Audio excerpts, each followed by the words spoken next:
the government, and state law requires that I receive a pay stub. Crud!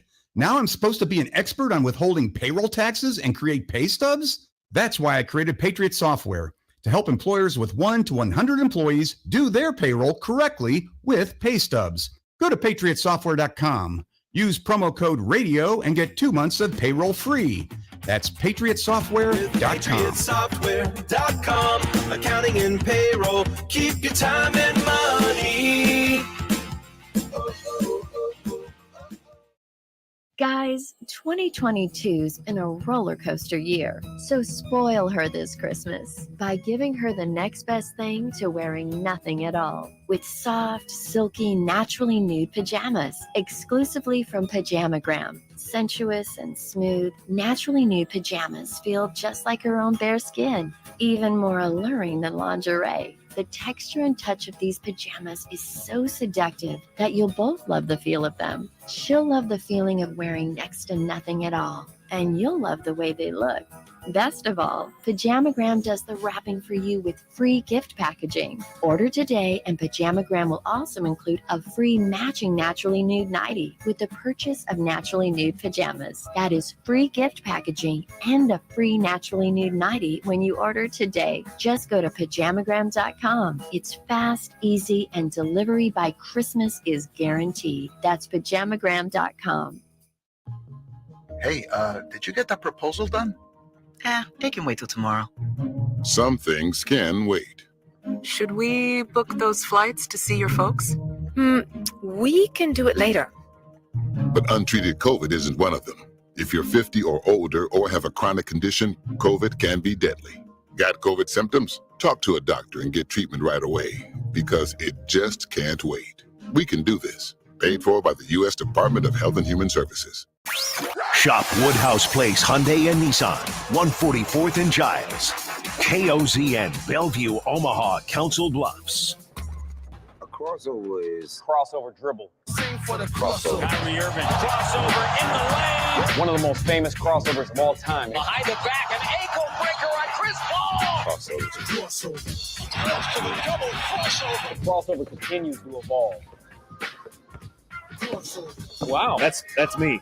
I know. That's you. So we have the same phone, and I realized when I was halfway here this morning that I forgot my phone. Oh, you don't have a phone here? Well, because I had it. How do you even do that? I had it in the bathroom, so I had music playing, and that's what was happening in the bathroom. I shut off the music, and I went because I usually don't go to that part of my house after I shower and leave, and I left the phone, and I didn't realize it because I wanted to play some music driving here this morning. I didn't have my phone, so I thought just naturally, I thought that was my phone because we have the same phone. Yeah. I picked it up, but that's not my wife. That's not you. Face ID didn't work. You were listening to music with your phone in the bathroom. Well, because I have a speaker in my bathroom. Oh, okay. Yeah. I thought maybe you're just doing, it's okay to admit a stinker tinker. See, fantasy lineup or anything like that. Maybe getting some bets in. I'm not a morning pooper. No. Well, okay. I mean, poll question. So you're not the best time of the day. Well, you to get up and you immediately go in the bathroom? Yeah. And but you watch about thing, 15 boys. minutes of TikTok. Boys, I'm much older than both of you. So I have to urinate frequently at my age. So that takes over the other part. It's the beginning of a commercial here. That happens when you're getting old. Is it a going problem or a growing problem? Do you urinate frequently at night? And when I have to go, yes. Then the commercial goes, you might have a problem. Yep. And I go, but I don't have a problem. Continue to listen. I just drink a lot of liquids. Yeah.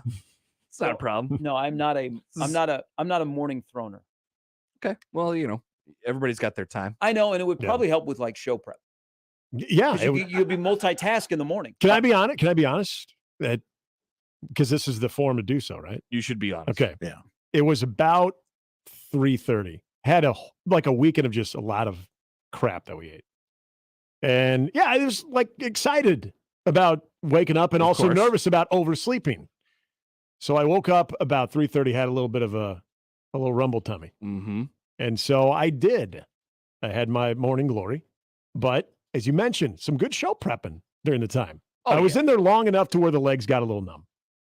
Because, you're leaving the elbows on there. All of a sudden, you start losing a little bit of the feeling. That's what happens. And that's when you have to sort of get up. Yep, that's like, okay, I've been here too Because long. what you're actually, the business of what you're doing takes little time. Yeah. Very little. But if you're reading something that's compelling, before you know it, or if you're watching TikToks, I can't believe you're not on TikTok, guys. I don't. I get sent them every now and then, and it's like, do you want to go to the app? I'm like, well, no. I'll just keep looking on the browser. Oh, it's time to go, because then you could start sending them to people, and you could go into whole new worlds that you never would have thought of before. Are these worlds I'd want You can see Kickball Dad. Kickball Dad, huh? Yeah. Somebody keeps showing up on my For You page because I think I watched an entire video of his. Oh yeah, I didn't know. He's big into World Cup. It's and the very Dolphins. specific. It's like it knows. So if you watch this for a certain amount of time, it'll start like feeding you a whole bunch of them, a bunch of the same like type of TikToks. The flight attendant ones that you were talking about earlier, the life of the flight attendant. Yeah, they do like vlogs basically. They're like, yeah, I got this trip and I got to stay in this hotel and I got to wake up at this time in the morning. It's very interesting. You never thought about being a flight attendant before? No. What would that? Never have. The life of being a flight attendant would be out of control. It'd be insane. You would never be home. You would not. And it's hard for me to fathom that. So I've been on the road for 3 straight weekends, and you're basically a flight attendant. And on our commercial trips, I'll sometimes sit in the back because if we fly Southwest, because that's probably the quickest where we're going. We'll get into the back of the B boarding group most of the time. Nice. Because we're large. We're 30 people in a traveling pary. Do you still have to check in yourself 24 hours prior, and you get the boarding group assigned to you? Director of Ops does. Nice. They checks you all in at the same time. Checks all of us in, and we're good. Okay. But well, you got to do it right. You set an alarm 24 hours before. Yes. Oh, barely works. And then you get in, and you're like, really how did I get in the C's? I was right there at 1:00. But usually the back of the plane at Southwest will be empty. And so you got all these basketball players who are 6'7", 6'8", 6'9". It still amazes me that where we go, people just stare at them. Yeah. People are tall. But they're like, no, what is this? What's happening? Who are they? Who are we traveling with? Why are you all dressed alike? So I was kind of one of our better players, Markel Sutton, was asked, "Are you guys hockey?" He should have said, "Yeah." Now Markel is really, really nice, and he said, "No, ma'am." He goes, "We play basketball." Okay. And then somebody also on this trip through Denver asked, "Where are you guys located?" Even though guys were wearing Omaha basketball. Omaha. So it's a little bit slow in educating people, but usually in the back of the plane is open and all the guys will go back there so they can stretch out. But last week when we went to Dallas, I was listening to these 2 flight attendants talk about how they do their schedule. Hello. I know. I mean, how flight attendants do their schedule. They put in bids for routes and all of certain that. trips. And it's all seniority and stuff like that. It's wild. So when I see like the flight attendant TikToks, I'm like very curious because yesterday, the lady that was one of our flight attendants, they had gone Los Angeles, Denver, Bozeman, Denver, Houston, and they were finishing up in Tampa. And I'm like, wow. I was thinking that's why I have the flight tracker apps too, because I always wonder like where the planes were earlier that day. Yeah. It's like, wow, just hopping on this plane. Turns out 4 hours ago it was in Hawaii or something like that. That's pretty cool. So you don't have to answer this because I get you're trying to make a push for me to get on TikTok and check these out for myself. But you're giving me some good information that I don't need to get on TikTok here because I'm listening to the story. Be able to do crossovers very well. The thing is, you don't need this. You don't need this. I want it, is what you're telling me. Well, maybe I don't know I want you it. have to, you have to make a conscious choice to I feel like we're going say, to a few good men here. You don't need this. You don't need to have TikTok in your life, but it can open up some places of your brain that you never really thought of before. That's why I like it. Well, the question I want to know, maybe this is covered in the vlog or not. Yeah. Do they go like 6 days on, 7 days on, and then get like 6 off? Like, how does the schedule work? That's kind of it. Okay. Yeah. They it's go almost like a firefighter. Yeah, they go for like 4 or 5 days in a row, and then they come back and they're off for a couple of days. But then there's some of them that are like they come back and they have like options to just be on call or whatever for the next couple, and they just hop right back in there. If they're single, if they don't have families or whatever, it's like, get me on, going wherever, getting paid, getting time and a half or whatever. That's crazy. Yeah. It'd be a crazy life. Like if you are able to, I would say be in it more than 1 year, like you probably like really into it. I would think if after a year, no, I can't do this anymore. Hell, maybe after 3 months, you'd be like, I can't do this. I wonder what the training process is. Like, how long do you have to train before they actually push you on a plane? You know, I think it's I would imagine it's pretty extensive. like 3 to 6 months, maybe. Yeah. So you got to commit to it from that regard too. That's true. Here's the first day of training: how to put up with a-holes. Yeah. You need more than 1 day for that. More than 1 day. Just talking a very calming voice. Bob Barker's 99th birthday is today. What do you get Bob Barker for a birthday? I thought Bob Barker died. He would be a for candidate a moment. I had to think of it. He would be a candidate for. I thought he was dead, but he's not. Yeah. I saw I was trending, and I thought, "Oh, is this it? Is this the news?"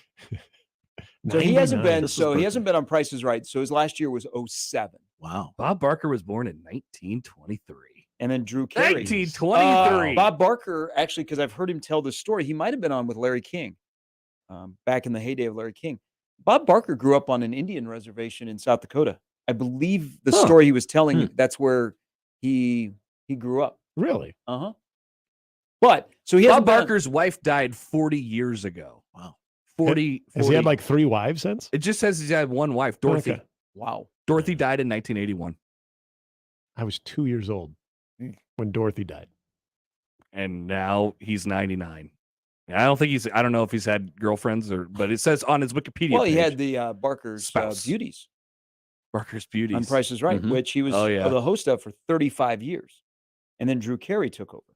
And Price is Right is still on. Isn't it still on the same time slot on CBS? So. Yeah. Like if we turned to 10 right now, it'd be on. Oh, yeah. The most watched episode of Price is Right of the year is right before the NCAA tournament starts. Yes. That's the only it's the one like 15-minute period a year where I watch the Price is Right. Or if I'm at like the dentist's office or something. And clearly it doesn't have a lasting impression on you. Not really. You're not like, I'm going to tune in again. I'm like, oh, these guys are weird, but I'm just waiting for the basketball to start. Right. I used to, when I was in college, when you're younger and you're in grade school and junior high and high school, you're not home that time of the day unless you're sick. But in college, I would flip it on because it was on right before Young and the Restless. And so I went through a 2-year phase of where I watched every Young and the Restless. But I can't think about the last time I watched an entire game show, whether it be in prime time now or any of those that are left. Our friend Josh Otson watches Jeopardy religiously every day. DVR it every day. I don't think he DVRs Jeopardy, but Gary. I wouldn't call Jeopardy a game show, even though technically it is. Okay. Like when I think of game shows, I'm thinking of Family Feud. Yeah. I'm thinking of Press Your Luck. You think it's above that? Yeah. It's like a Jeopardy quiz is above show. that. I record all those too. I don't watch them day of like Jeopardy. So you go I like back a game and show. watch like Family Feud? Yeah. You have the Game Show Network. I do have the Game Show Network. If nothing's on, Steve Harvey's usually right there. Steve Harvey's really good. Making fun of some poor schlub. Yeah. Would Double Dare, would that have been considered a game show? Yeah. It's Double Dare. Double Dare from back in the Nickelodeon days? God, you're a baby. I am. Somebody explain this to me. There's a lot of slime involved. Yeah, Mark Summers hosted the game show for Nickelodeon where a team of 2 children answer trivia questions. And if neither team could answer the trivia question, They get slimed? they participated in a rather messy obstacle game of some kind. I watched the one with They'd the wear aggro red and then the other crag. team would wear blue. Guts. Yeah, Guts. That's the one. Yes. With Mike O'Malley. That guy, he was the host of that, right? That's correct. That guy sucks. Mike O'Malley sucks. I always watch that show. I think that guy was not good. He showed up in some TV shows later on too. Yeah. He'll show up in some stuff every now and again. I always think that guy. Would you I have don't like considered American Gladiators a game show? Ooh. See, I wouldn't. It's more of like the physical contest type stuff. Yeah. It seems like its own. Yes, there you go. Competition. What show. about Who Wants to Be a Millionaire? That's a game show, right? Game show. Yeah. There's not a whole lot of difference between that and Jeopardy. They're both dignified in some way. Who Wants to Be a Millionaire lost it. They Regis. overexposed it. I mean, it was only Regis, and then they had other people that weren't Regis do the show, and it was bad. And it was very limited. So you would get it in. It'd be like on for 6 weeks, and then once a week, and then be gone. And then they were like, "Oh, this is successful. Let's put it on 4 nights a week." Remember that show, The Weakest Link? You are the weakest link. Yes. Goodbye. Yeah. Yes. That was like a 6-month deal where that show was huge, and then I don't know, it probably went away. It went on for a little longer. Like it. What was that name of that? I don't lady? even want to say it still exists. I don't think it does. But didn't they reboot it? I not thought too long they did. ago? Yes, that's why I'm thinking of it. I for some reason felt like there Jane was Lynch some is type now of the thing. host of The Weakest Link. That feels right. Okay, there you go. And Does that she was do recent. the catchphrase? Does she do the? I think she does. I'm almost 100% she does. because I saw some promo for it and thought, oh yeah, I remember that was a thing. Ann Robinson was the name of the lady in the original. Is she still with us? I'm gonna guess so. It looks like it. Yeah. When did the Two Weakest Link? spouses for When her. did that debut? 2000. Wow. From what I'm getting here. 2000. It ran 2000 to 2012, and then was rebooted with her in 2017. And then game shows became God, they just keep bringing this thing back. Events. I really liked Deal or No Deal. I thought that was a good one. Yep. You see the Vegas in the casinos, they have like the Deal or No Deal like slot machines. Mm-hmm. I'm a sucker for that. Meghan Markle. She was on. Oh yeah, Deal. she was a that's briefcase holder. Yes. Absolutely. Gosh, that's great. Yeah. I Jesus. think in the think of casinos, that. I'm pretty good at that game. Me too. I would pick the right case every time. Yeah. Jeez. But if I was standing next to And Howie never Mandel, trade. probably not. Yeah, he makes you really think about it. That became a staple of like NBC programming. Oh yeah. Was Deal or No Deal. Deal or No Deal was huge. And then the banker, you hated the banker. He was anonymous. He stood up there and Shadowy figure. You could only see his like silhouette. See, and as you Like guys the talk banker's about, trying to screw you here. it makes me just remember how long it's been since I've like got into a game show. Yeah. No, Like doesn't happen. you There's see too some many reruns options every on now and TV then, now. and some like, oh yeah, I remember that. But Yeah, the only time you'll watch a game show now is if you're like really bored and you're just flipping through the channels for whatever reason. But usually we have other things to watch. But in Gary this, will be watching Yellowstone. in this town, I've not yet watched last night. what's that? Heard it was a Spoiler. doozy. Yellowstone. Oh yeah. Good. You're Okay. in? Yeah. Oh yeah. You got another Yellowstone. Oh, you person. found a Yellowstone buddy. Look There- at you. Oh, Yes, Yellowstone. yes. All John right. Dutton. You go in I went to a convenience store next to the hotel, and yes, they have a Coors Light display that says John Dutton drinks. Nice. Simple was lukewarm on Mhm. Yellowstone. Gave it a B. Okay. He said that was generous as well. Did I believe he? Towards, Now, has towards he- the end. He could have definitely graded Now, it lower. It how seems far like. into it is he? Did he binge it all? It sounds like he's been watching the whole thing. He watched the whole thing. So he's up to date. It sounds like. Okay. Well, we're gonna have to have some speaks because it's the You one talk to show Simple. that is out weekly. That when it's over, I want the next one to begin. Yeah. My wife is binging it now. She's on, I believe she's in the middle of season 2, and she said, "Oh, it has picked up in season 2 versus season 1." Well, the first one, the debut was like it was a long movie. Yeah, it was like 2.5 hours. Okay. And so you're like, okay, are we doing this every Sunday? I don't have that much time. I mean, we're doing this every Sunday, but no, I don't have the they same. really set the stage. I wasn't paying any attention until the Field of Dreams game between the White Sox and the Yankees last year Mhm. when Costner was there. Yeah. And I was listening to Keith Murphy, who is a TV guy, hosts a radio talk show over in Des Moines. Great dude. And he went and covered it. And people are like, hey, are you going to, ask him about the making of the movie? And he goes, no, I want to talk to him about Yellowstone. And I was like, what is Yellowstone? And so that's how There you go. I went and Googled it. And I'm like, Kevin Costner, Yellowstone, started watching it and got hooked. Yeah. It was one of those shows that I knew had been around for a while and people were really talking about. I'm usually late to the party. Oh, yeah. I wait for everybody to hype it up and then I usually get let down. This one didn't let me down though. I mean, people were really into it when we first started watching. Do you get like guilted into watching things like so many people have watched? It's like, fine, I actually have to watch it now. Like the Tiger King thing. Remember when that happened? Never watched that. So there you go. So the I answer was is able to resist unequivocally that. no. That and Game of Thrones, two things that I've never, What about Squid never Game? got in. Nope. I But watched the Tiger Yellowstone it just seemed like, okay, this will work. And now we're into White Lotus. White Lotus is happening. People are alike. People like Okay, White Lotus. I have not watched any of it. And to be honest, I have no idea what it's about. Yeah, what is it about? It's basically okay. So we're just starting the second season. So the first season, it's these chain of hotels, luxury hotels, like the 2%ers of the world. Okay, are there, and it is basically a lot of high-end people's problems, but it gets a little. I like that world. Boy, I really want to watch that. I like that world because that's what Succession is basically. Well, yeah. That show is amazing. And usually something will go terribly wrong. And you got either someone trying to cover something up or trying to, there's a lot of controversial things, a lot of salacious things that take place with all these different groups that are there at this hotel. Now, the next one that we just started is in Italy, at the White Lotus in Italy. Oh, people really like that Alexandra Daddario girl. Yeah, we do. Understandably so. True Detective season 1. Yeah. Yeah. Yeah. Never It's forget. good. I hadn't heard about it. My wife said, "Hey, I Aubrey want to start Plaza. watching this." Aubrey Aubrey's in season 2. Yeah. People like her. I like her too. I'm glad Jennifer Coolidge is finally becoming accepted again.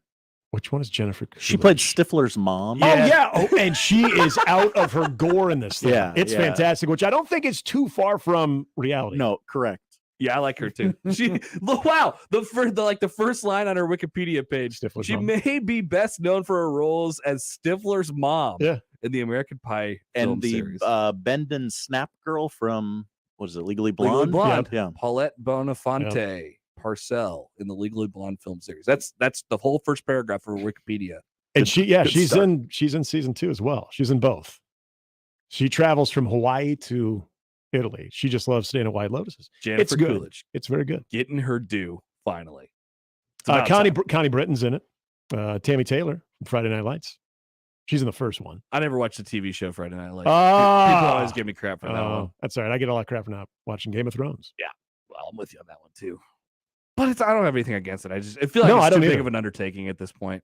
Which one? Friday Night Lights or No, Game no. of Thrones? Well, both actually. Game of but- Thrones Game of Thrones. that would require a lot of work. I did that once with Mad Men. I'm like, all right, I'm going to get into Mad Men. Yeah. I put in the work, got through it. It was good. I'm glad Yeah. I did, but man, Game of Thrones, And that's some of another those, couple too, years of my like life. the first couple episodes, you got to really grind through. And they're like, trust me, it gets better. Trust me, you just got to stick with it. It's like, I don't really want to stick with it all that much. I feel like there's a lot of note taking with Game of Thrones. Mm. Like I need a map and a family tree in front of me at all times.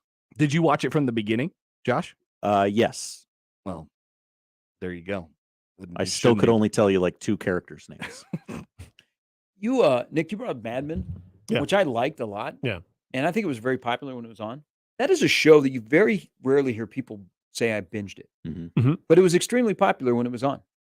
It's kind of difficult to binge because if you remember it doesn't have like a consistent like succession from one episode to the next where it's like, okay, yeah, just we're picking up from where we left off. Like it's like, okay, remember that from that episode. It's probably going to come back around in like episode 6 or 7. Just some things are consistent and continue, but there are other things like, oh yeah, wait, that's that one person from episode 1 or season 1, or it's kind of scattered. I tried A little multiple bit. times to get into Mad Men and I couldn't do it. It's another slow starter, right? It is. Yeah. It is. And then they start developing the characters and it kind of takes off. But then they took some time off. Mm-hmm. And they take a couple of years off. Right? Yeah, I think it was. Would that have been around the time of the writers? But now John writers Hamm is strike? everywhere. Yeah. He's Santa Claus. He's in Top Gun Maverick. Yeah, John Yeah. Hamm as Santa Claus. Pretty good look. He's a solid actor. I'm a John Hamm fan. Hamm's good. Oh yeah, he's funny. Like he doesn't get enough credit for how funny he is. He's been in some funny stuff.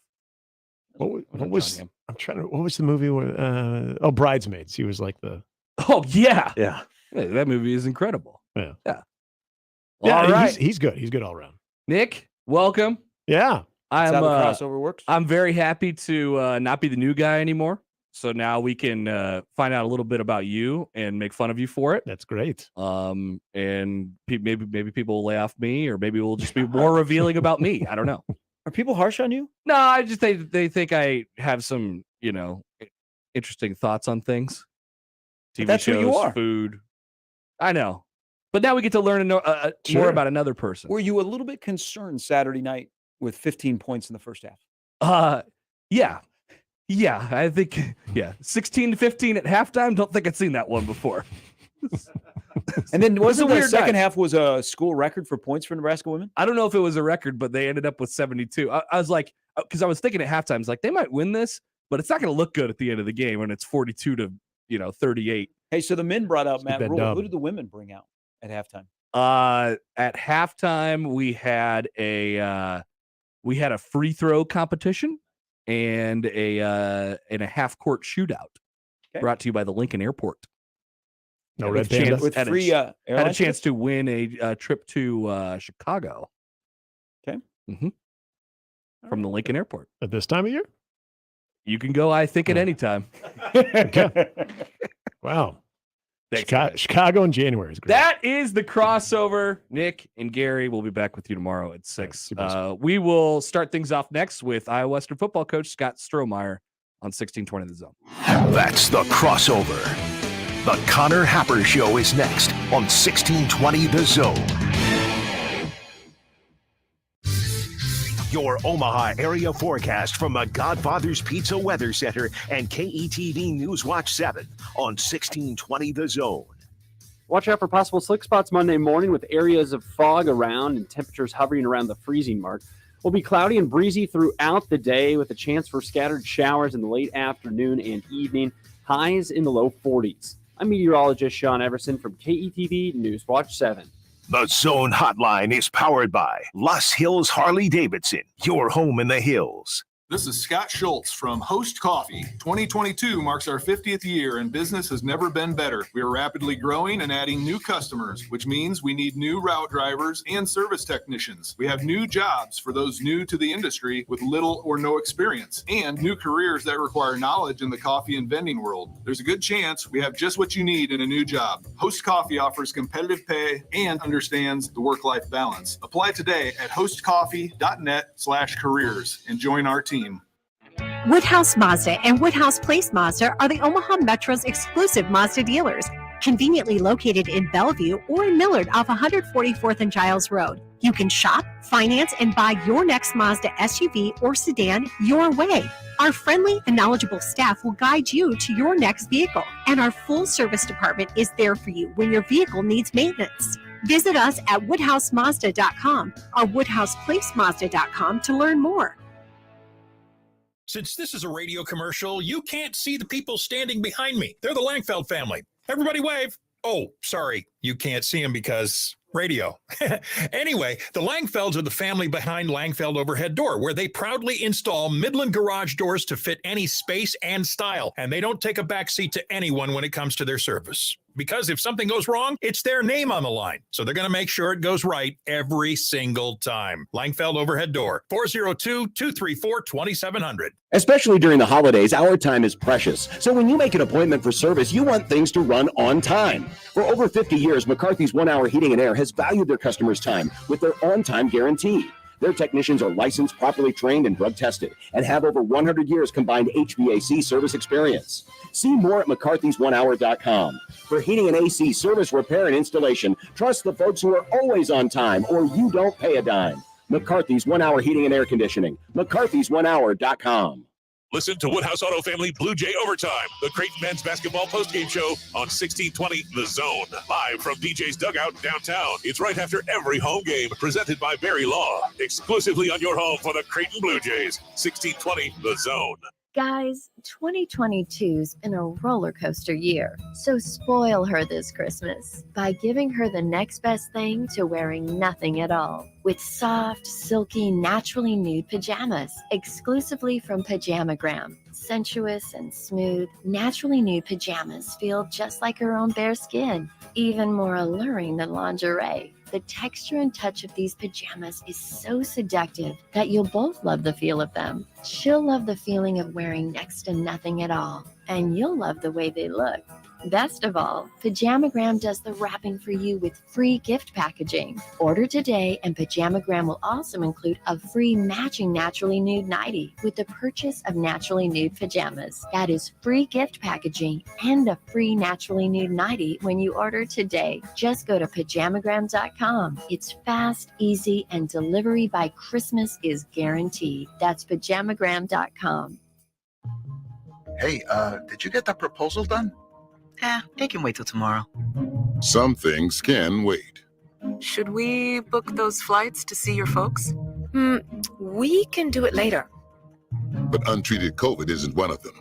If you're 50 or older or have a chronic condition, COVID can be deadly. Got COVID symptoms? Talk to a doctor and get treatment right away, because it just can't wait. We can do this. Paid for by the U.S. Department of Health and Human Services. Hey everyone, Josh Peterson here from my friends at Kugler Vision. If you have money sitting in your flex plan or in your health savings account, it is time for an early holiday gift for yourself. I am talking about LASIK with my friends at Kugler Vision. Visit their website today, kuglervision.com. Let them know that you are sick of bad vision and you are ready to see if you qualify to have one of their 7 vision correction procedures. 402-558-2211 or online at kuglervision.com.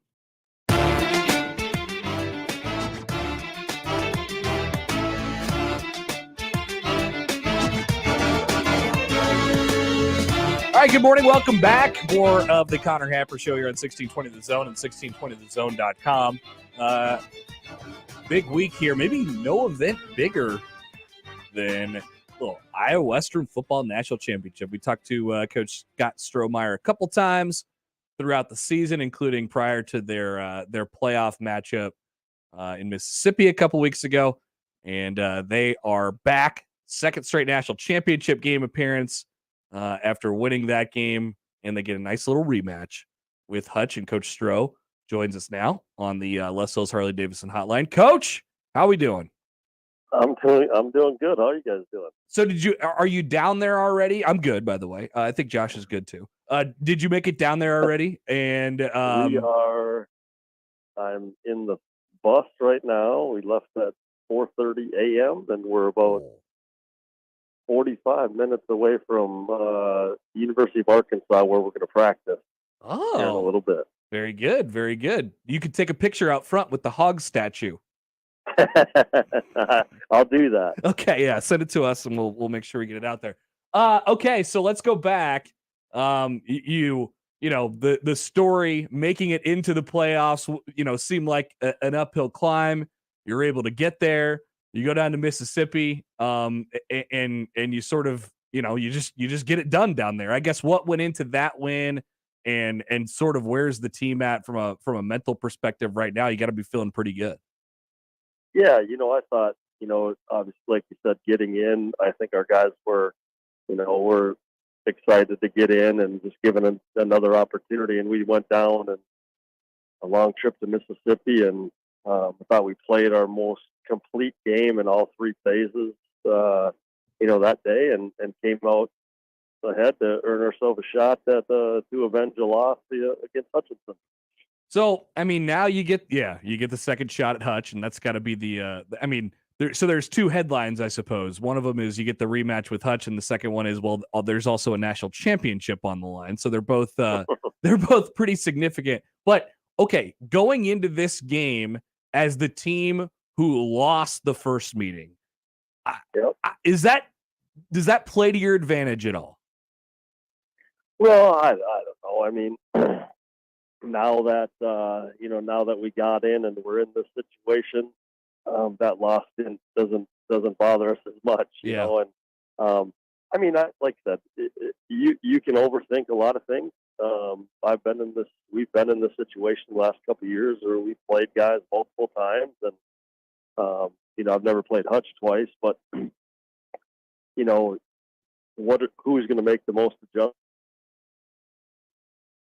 they're going to make? And like I told our staff, I'm like, let's not reinvent the wheel here. Like, let's run our stuff, and I'm sure they'll make some adjustments just like we are, and we've got to adjust them during the game to see who's going to make what, and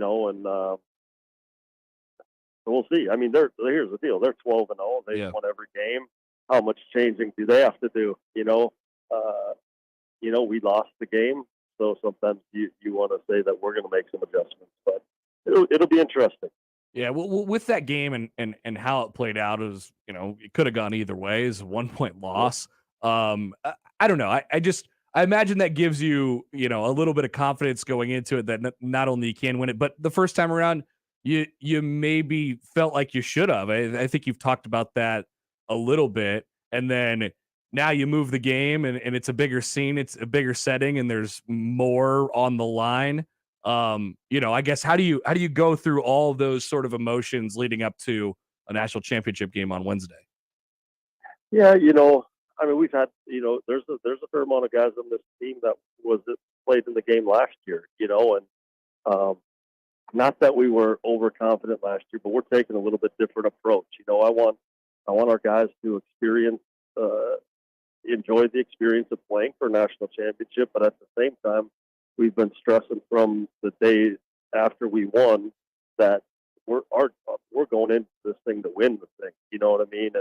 And our guys are confident. They felt that they probably should have won the first game, and so that they're excited just to be in the opportunity. I thought we had good prep. The guys seemed focused, in practice and determined. So, on the stage like this, you never know what's going to happen. And how each team's going to handle the situation. But I'm excited to kind of get started. Coach, your quarterback on Wednesday night is going to be James Graham. Week 1, he was your third stringer, and gradually over the course of the season, he's played more. You've opened the offense up more for him. He looked uber confident last Sunday in the playoff game. Is he becoming more confident because you're opening the offense up more for him, or are you opening the offense up for him because he's more confident? Well, I mean, I think he probably both. Just with more reps that he gets, that the coaching staff can feel more confident in opening it up, and as he gets more reps, he's more confident. So, I think that 3 weeks from our last game to the semifinal, he took every rep. Aiden Needens was still in concussion protocol, and it was an unbelievable opportunity for us as a staff to really evaluate James and kind of throw some things at him, and he handled it really well. He's a confident young man. He's getting better each practice, and I'm excited. I told him at practice, I'm like, we need you, and he's like, I got you, coach. That's what I love, being in situations like this. So I'm happy for him, for all that he's gone through, and to come in as a wide receiver, and now he's leading us in a national championship game is quite unheard of. You flip it over to the other side. Where's the I imagine it's always high, but where's the confidence level in your defense right now, and how do those guys feel? With a chance to win a national championship, and if you're going to do it, it's you're probably telling them it's on your guys' backs. Yeah, I mean they've been confident all year, and we're a little bit dinged up, but at the same time, I think, up front on the D line, it starts there, and we have a pretty good idea how they're going to try to attack us, and if we can kind of slow down their run. But our guys are confident. They've been every single year. I don't think there's any team we faced that they didn't think they could stop, So when you're playing with great confidence and you're executing the game plan, that's what leads to a lot of success, and they've been doing it all year. Big picture here. So 4th national title game appearance. It's been a pretty good run here over the last decade plus for you guys. I guess what's this mean to be in this spot again and have a chance to potentially pull even in those national title game matchups? Yeah, I mean, like I was telling someone earlier. The thing for me, obviously, you're in your 4th one. They're hard to get to. You can say 4th one since 2012, but gosh, the time, the effort that the staff and the players and the commitment and the dedication that they have to put themselves through to get into this situation. And I told them, there's lots of great players that played many years in the NFL that never got a chance to play in the Super Bowl. Many great college players that never got to play in the national championship game. I don't care what level it is.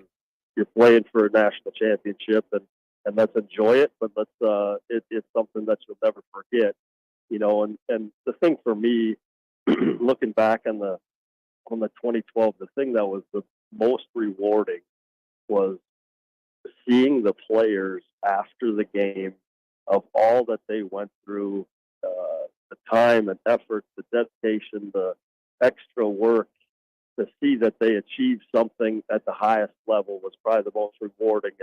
And that's probably the one thing that I'm excited about. Is obviously it's nice to win it for multiple reasons, but to see those players achieve something is something really amazing. Well, you touched on it, there, but this is sort of unique where you guys are in back-to-back national championship games, and there's a lot of guys on the team who got to experience, being in that game just a year ago. I mean, how does that work with your guys from, I assume it helps you a little bit with just the sort of feel of it, but having those guys back, do they think about, we got to get one, we got to finish this thing off? That helps with motivation.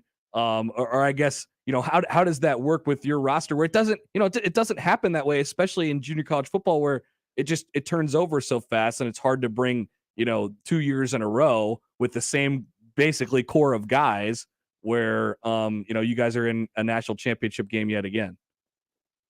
Yeah, I think our approach like after we won the semifinal game this year was totally different. I thought our mindset, they're excited obviously, but I think from we got on the bus and they're like one more. It wasn't like we're in the national championship. Like last year, I felt getting there, the first playoff, in junior college football, and how we won that game, the semifinal game last year.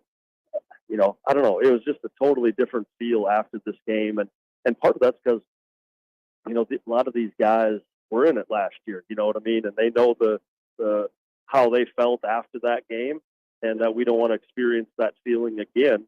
And gosh, I don't know. This group has been special. Just, every team, you always say, Yeah. But I've had these guys, a lot of these guys, in a COVID spring to a fall, to turn around in a fall, and then to another fall. Like they're one game away from a national championship in the COVID spring, and then to go and play for one and lose, and now to be back. This team has played a lot of games with me, and I don't know. It's just more than anybody that we've ever had, because these guys, a lot of these guys have been with us for some 3.5 years. What are the next like 10 to 14 days look like for your players who, you get to play in a national championship game, and then you turn your attention immediately towards signing day coming up after that? It's going to be a fast and fun, 10 days or so for your guys here. Yeah, I'll tell you what. Shoot, we got some guys. Once we get back Thursday, they're flying out on trip for visits in the following weekend to get some in. It's hard to find time to get out and visit. And we have some guys that, they're maybe a little bit nervous. They don't know, anything. They don't know where they're going, what they're doing yet. They're still playing for a championship, and so their life changes in a short period of time. And so on top of us trying to get these guys out, get them on business, and then trying to recruit to replace them, it's a hectic time. But like I said, I tried to explain to the guys, like, again, you don't get these opportunities. Now here we're in it back-to-back years, but there's no guarantees you'll ever play for another one. So enjoy this thing, and we'll figure out the rest. Moving forward, but it's going to be hectic on some of them. You said it too. It's tough to convey the message because they're looking at it from, the how do I get to the next level perspective. But hey, this is a pretty good way to do it, right? When you're playing, and you're gonna have the most eyes on you that you'll have through the entire year. You're playing on TV. That's got to be a sticking point with a lot of your guys, I'm sure. It is, and I've played in a lot of postseason games. And every single time, there's multiple guys at that game that earn scholarships. At our semifinal game, there's probably upwards of 80 plus coaches at that game watching both teams, and I assume there's going to be probably more at this one, between us and Hutch and all the players they have at Division I getting looks. So the thing when you go into these games, which I'm looking forward to, is who is going to be the guy or guys that step up and make the plays on the big stage and earn themselves an opportunity to, get something. Hey, locally, have you heard anything from Nebraska's new staff yet? I talked with Coach Rule, and just kind of in an introduction. I've never met him before, and so we had a good conversation, and I feel, I left the conversation feeling pretty good. He knows about the program. He's heard of us and knows the success that we've had. So hopefully we'll keep our fingers crossed here that we can kind of get something rolling. Yeah. That's the hope. I know a lot of people want to see it. That's for sure. One more thing before we let you go. So Josh is going to be heavily involved here. Your radio network is going to be, they're going to be like streaming a booth cam. So the radio broadcasters, which includes our own Josh Hudson, will be visible on a stream on your guys' website during the game. And I've been told by a source close to the situation that they will all be dressing like you. It'll be like Halloween. They're all going to be wearing visors in the booth. I just wanted to get your comment on that and how you feel about that. well, it's an honor that they would actually do that.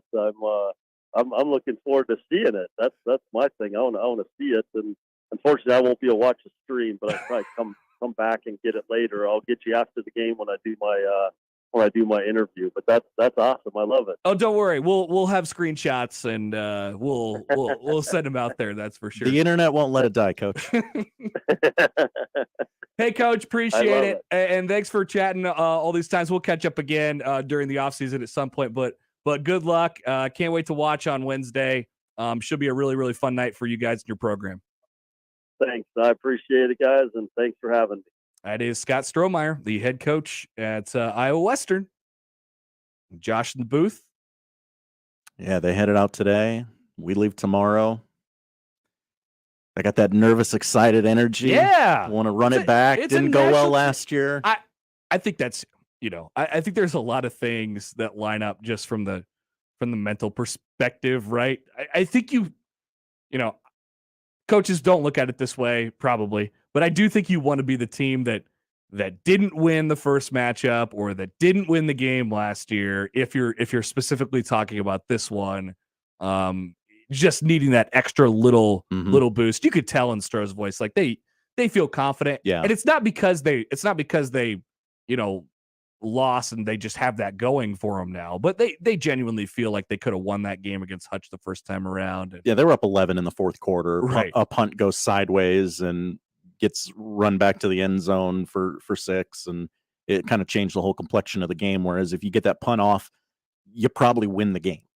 Reavers trying to win their second national title. Do you get a ring, Josh? I got a ring the last time. So let's get Josh a ring. That first ring is very lonely. It wants a companion. Let's get Josh a ring, and then he can keep collecting them, and then eventually you could do the Tom Brady picture or whatever. Yeah. One day you could start a hash. A couple championships down the line. You say one for the thumb. Mm-hmm. Absolutely. Looking forward to that.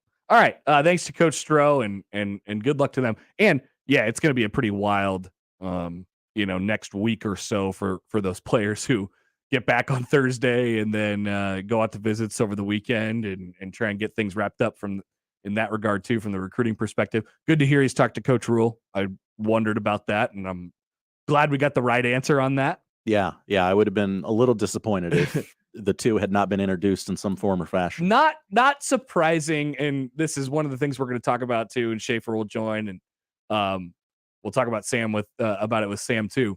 But Matt Rule's kind of everywhere. He's, as we mentioned last week, he's got his fingerprints on a lot of stuff.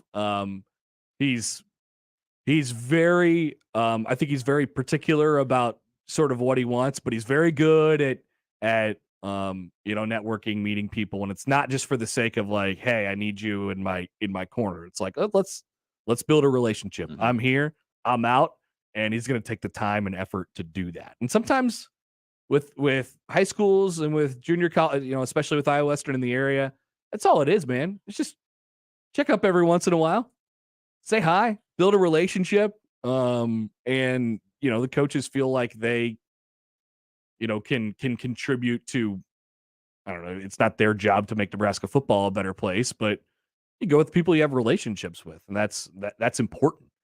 So Matt Rule, he's at the basketball game on Saturday, and that's a huge recruiting weekend for them, and he's talking to the people and everybody around. Yeah, I think you'll probably hear stories and see Matt Rule in local high schools more so than some of the previous coaches that have been here. At least that's the hope. And that's always the thought at the beginning of a new coaching staff, but I do think it's genuine from that staff. Okay, good luck to the Reavers on Wednesday. I'll have to find a way to watch because stupid ESPNU. ESPNU, 8:00 start, a little bit of a late kick. Practicing in Jerry World Jr. It's Jerry World, but it's a separate Jerry. That's It's a different Jerry? Well, no, it's the same Jerry. Well, yeah, the same Jerry. It's just a different world. Mm-hmm. Just a different. You go to his hogs statue out front and take a picture with those majestic beasts out front. It's lovely. Someone's going to do that, and I want the photo. I do too. And then we'll collect the memes from Josh doing the radio broadcast on the booth cam. I guess we're kind of locked into doing that now. That's what it said. I'm just reading the information I have, Josh. It was an idea that was pitched last week. I didn't know it had gone official. Exciting. Until today. Exciting. All right. Like I said, Mike Schaefer will join at the bottom of the 11 o'clock hour. Sam McKewon will join at 1 o'clock. And Coach Stroh there. The lineup is powered by the Rooferees at John Higgins Weather Guard. A ton to get through from over the weekend. A lot of good basketball talk. What's going on with Creighton? They're trying to find a way tonight against Arizona State out in Vegas. Don't want to lose their 5th in a row. Nebraska seemed to be headed in the right direction. No moral victories, but kind of a moral victory, right? Really cleaned it up Saturday night. No moral victories, but definitely a moral victory. At least that's how I'm looking at it. And then the big recruiting weekend, the Bud Crawford fight, and everything else that. And then we're tracking, of course, 2 stories, that are a little bit different here. The situation with Mike Leach right now. The school is released an update. We'll have that on the other side. And the situation with Chris Beard, the head basketball coach at Texas. Don't like that one either. Nope. All right, so we'll come back, fire things up on a Monday with the Connor Happer Show on 1620 The Zone. The best way to catch all the action is on 1620 The Zone. And no line for the bathroom.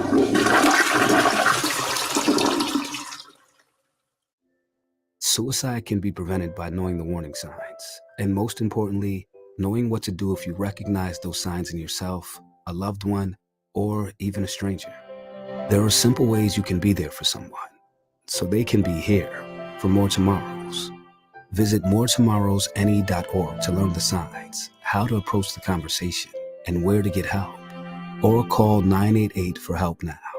That's moretomorrowsne.org. Hey everybody, it's Michael Severo. Rotella's Italian Bakery Bread is the thing you need to have in your kitchen. There's so many things that are invaluable, right?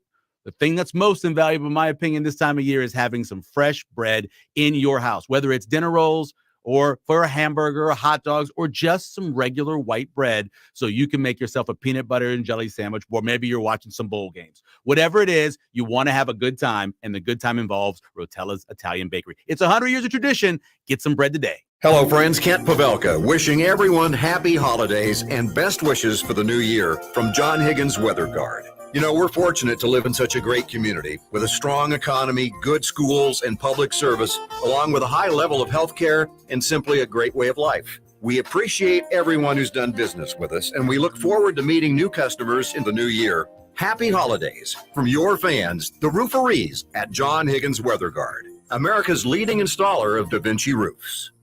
So I switched to Boost Mobile and got this free Samsung Galaxy A23 5G phone. Why do you think they call it the Galaxy? Maybe because the Samsung Galaxy A23 has a huge screen, and galaxies are huge gravitationally bound systems of stars rotating around a supermassive black hole. And the phone is free? When you switch to Boost Mobile. Cool. You lost me at gravitationally bound. Switch to Boost and get a free Samsung Galaxy A23 5G phone. Boost Mobile. Unleash your power. Limited time offer while supplies last. New customers only. Excludes tax. One device offer per line. Only available on certain networks. 5G not available everywhere. Additional restrictions apply. See your local Boost Mobile store for details. Rich Eisen here from Monday Night Football on Westwood One.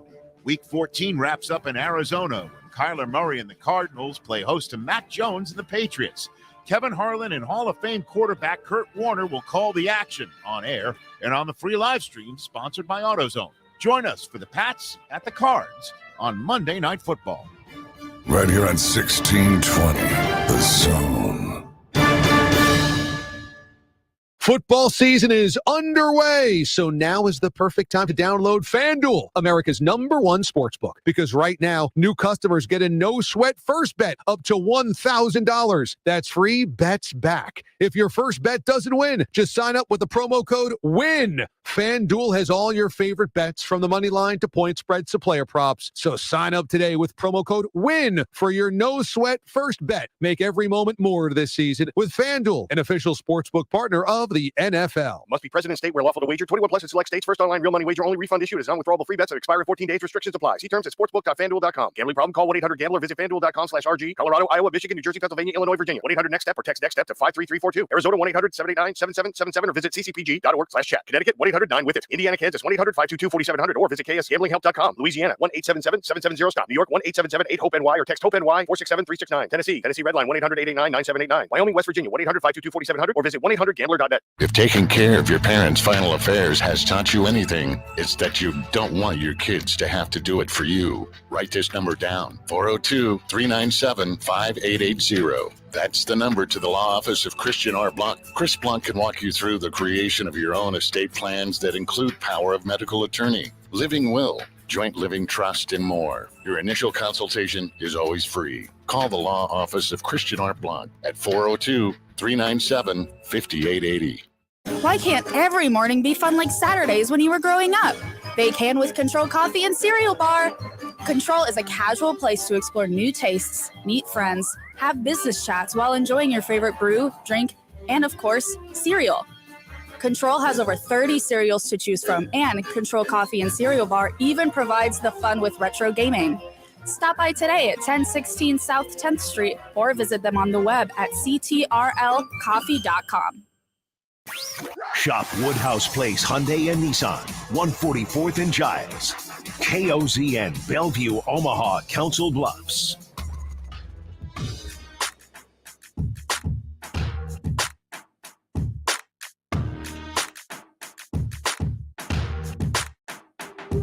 All right, looks like we have another commitment from over the weekend for Nebraska.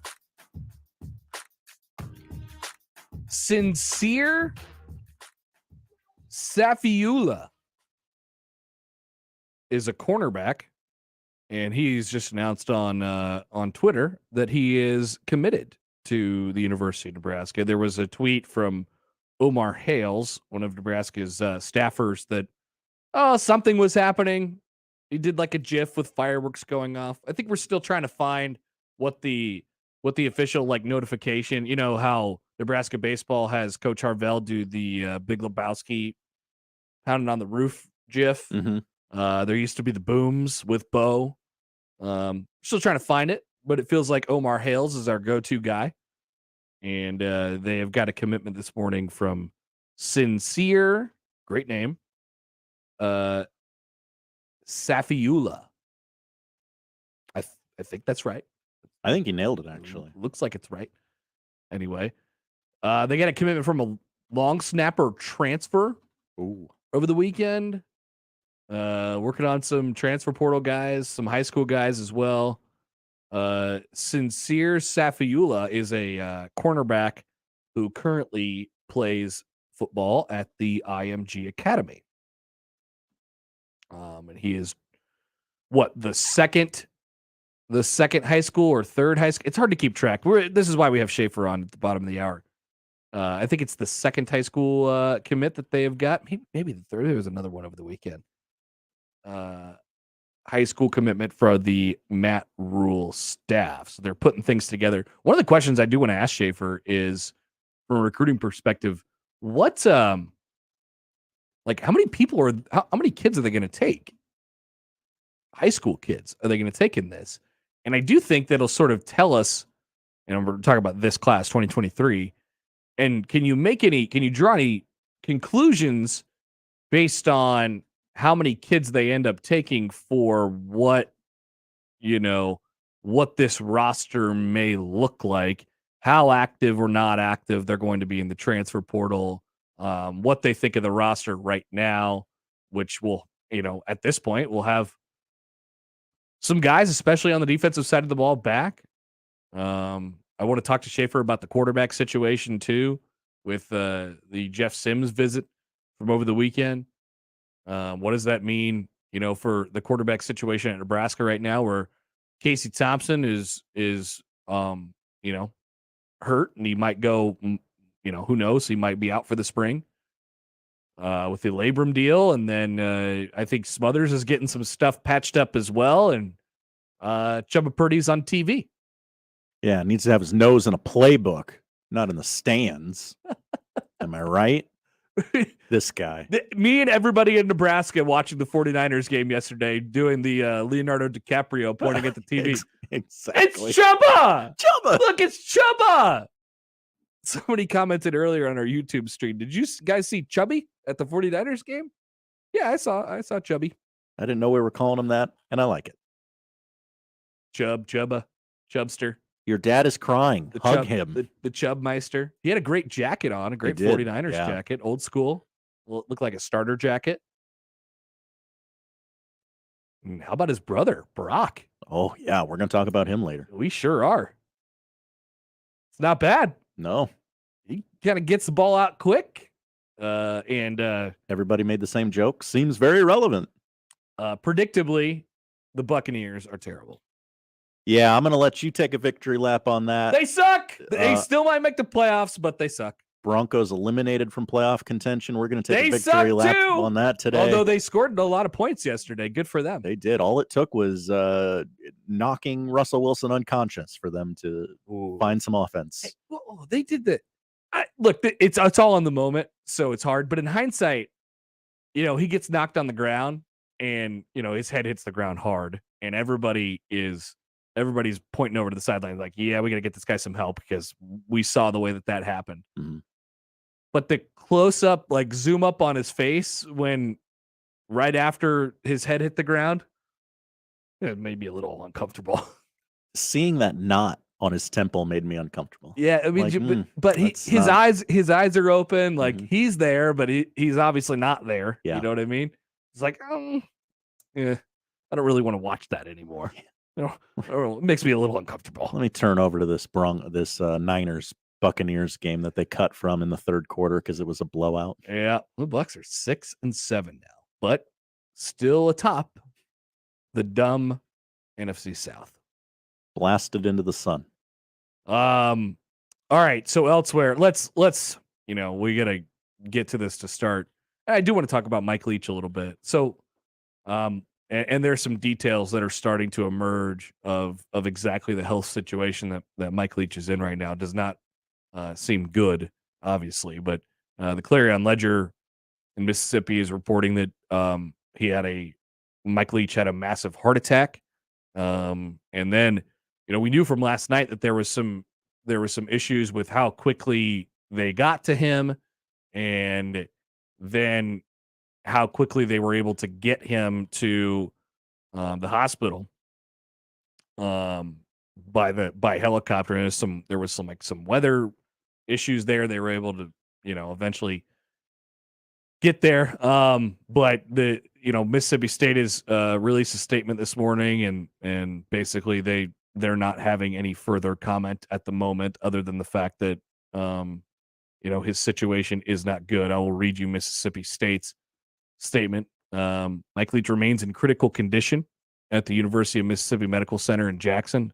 His family's with him and appreciates the overwhelming expressions of love and support for the coach, but also requests that their privacy may be respected at this time. That's the extent of the information MSU has available regarding Coach Leach's condition, and the university will make no other comment at this time.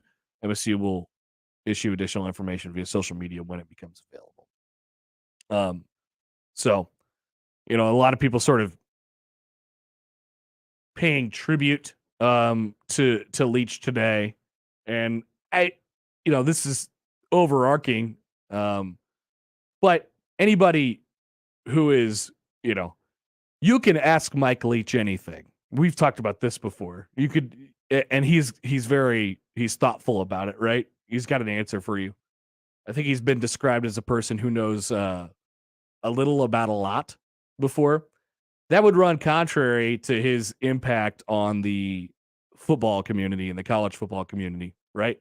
Mike Leach, and his personality and how weird he is And the places that he has coached in football and the people that he has coached with in football are, in essence, a really good illustration of what makes college football unique, in my opinion. That you have personalities, you have fits in towns, and then ultimately it results in a football team that, regardless of the personality and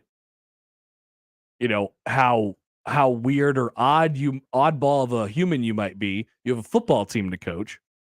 And if the football team wins games, which Mike Leach did a lot of at outposts of college football in his coaching career, like Texas Tech and Washington State and now Mississippi State. If you win, like I said, which Leach did a lot of, then people are going to, everybody in the town, whether or not it fits the culture of the town, they're going to say, hey, look, whatever. This guy can coach football and we're on board with him. He wants to call himself a pirate. Great. So I think that's a really good sort of image in a picture of college football, sort of in a nutshell. This guy is an oddball, and he will talk about gummy worms and gummy bears and, right after games and stuff like that. But widely known as A, great college football coach, and B, a really interesting person. I think we have a lot of characters like that in our sport that we love. And Leach is sort of, he kind of stands at the top, and he's toward the top in both categories. I think he's toward the top, obviously, in the oddball category, but as far as the good coach category, yeah, I think he's in that range as well, with the games that he has won at the places that he has won them at. Carved out a super unique niche for himself and a brand that is unmatched in the game, and that attracted players to the outposts of college football in Pullman and Lubbock and Stark Vegas. Yeah. So it doesn't sound good. Just from what's been reported and what people have been able to gather so far. And we'll certainly keep you updated if anything happens, but what a shocking situation there. And feel terrible for that for the Mississippi State community, and obviously for his family as well. But like I said, we'll keep you updated on anything that moves on that throughout the day, hoping and praying for good news, crossing your fingers. But we'll see how that one turns out. All right, Schaefer's going to join us here in a little bit. We'll recap some more of the weekend. Talk about like I said, Nebraska basketball. How about Bud Crawford? I have a couple thoughts on Bud Crawford and what might be next for him as he wins again in front of a raucous crowd in Omaha on Saturday night. Maybe you watched it on Josh's favorite pay-per-view network. Hey, look, full retraction. I was wrong. Sounds like the stream held up. Congratulations to all. That's what I was rooting for. I just didn't have the proof of concept yet. Also during the show today, we will take a couple minutes. We'll put a couple minutes aside, and we will be placing a grade on Brad Underwood's fart noise. Oh, I'm excited for this segment. I got a couple thoughts. We'll have that at some point during the show today as well. Mike Schaefer coming up at the bottom of the hour. More up next on 1620 The Zone. But first, Blake Shelton coming to Lincoln in 2023. Blake Shelton brings the Back to the Honky Tonk Tour with special guests Carly Pierce and Jackson Dean to Pinnacle Bank Arena February 16th. And we got tickets. Morning show with Sharp and Handley. They have tickets to win that you can win to the show. So you could listen all week for that. You could check out more details at our website, 1620thezone.com. Live from the Host Coffee Studio, this is 1620 The Zone. Many people go back to the dealership out of habit or because they think the dealer is the only one who knows how to fix their car. At Omaha Car Care, we offer a better option. We have ASE certified technicians, the technology to service any vehicle, and free loaner cars. The dealer will sell you a package of services, We'll provide the service you want for your car as your trusted partner. I'm Rick Betker, owner of Omaha Car Care, and we'll be along for the ride. At Dingman's Collision Center, you voted them first place in Best in Omaha for the past 17 years. So they want to say thank you for choosing the Dingman family and their incredible technicians to repair your vehicles. At Dingman's, they'd rather be the best than apologize for anything less. It's beginning to feel like winter, and 42 Degrees has taken the chill off with deals like this. Let's start with our premium Kratom starting at $11.99. CBD starting at $9.99. Looking to try out our Delta products? We have them starting at $7.99. With the largest selection of pipes, vaporizers, candles, incense, a knowledgeable, professional, and friendly staff. Why shop anywhere else? 42 Degrees. Buy your mom's house. The brand new Dollar General Distribution Center in Blair is now hiring. Starting wages up to $20.10 per hour with benefits including medical, dental, vision, 401k, and a $2,000 sign-on bonus. Apply at the Holiday Inn Blair Monday through Wednesday, 9:30 a.m. to 5:30 p.m. and the Florence City Hall Thursday and Friday, 9 a.m. to 5 p.m. for on-the-spot interviews. Unable to attend? Apply today by texting DG Warehouse to 25000. Dollar General can't wait to have you become a team member at their brand new distribution center. Hey, did you get that proposal done? It can wait till tomorrow. Some things can wait. Should we book those flights to see your folks? We can do it later. But untreated COVID isn't one of them. If you're 50 or older or have a chronic condition, COVID can be deadly. Got COVID symptoms? Talk to a doctor and get treatment right away, because it just can't wait. We can do this. Paid for by the U.S. Department of Health and Human Services. Email unsportsmanlike conduct on the Equitable Bank Zone inbox with whatever is on your mind, from your hot takes to what you think is one. The Zone inbox is brought to you by Equitable Bank. We take banking personally. We want to hear from you on the Equitable Bank Zone inbox. Prescription products require an online consultation with a healthcare provider who will determine if a prescription is appropriate. Restrictions apply. See website for full details and important safety information. This message is for the guy who isn't perfect in the bedroom. And let's be honest, who is? Maybe the issue is getting it up, or keeping it up, or maybe it's finishing too soon. If any of these performance hiccups sound familiar to you, don't sweat it. Hims can help. At 4hims.com, you can go online and get clinically proven prescription medication that treats these issues, prescribed for you, if appropriate, by licensed medical providers. And the medication is shipped free to your door in discreet packaging. Plus, Hims gives you unlimited follow-up visits with medical providers. No one's perfect in the bedroom every time. But with Hims, you can get a lot closer than before. And chances are, your partner will agree. To get started today, go to 4hims.com/perfect. That's 4hims.com/perfect for your free visit. FORHIMS.com/PERFECT. For most of us, riding season is over. Time to put the bike away. But maybe the economy is kicking your butt. Maybe you have 2 bikes to store and you're thinking it's time to downsize. Or maybe riding just isn't a thing for you anymore. It doesn't matter why. Luss Hills Harley-Davidson will buy your bike. Yep, Luss Hills HD will buy your bike at a fair price and make sure it goes to a good home next spring. That's an easy solution. Luss Hills Harley-Davidson, I-29 and Highway 34 south of Council Bluffs.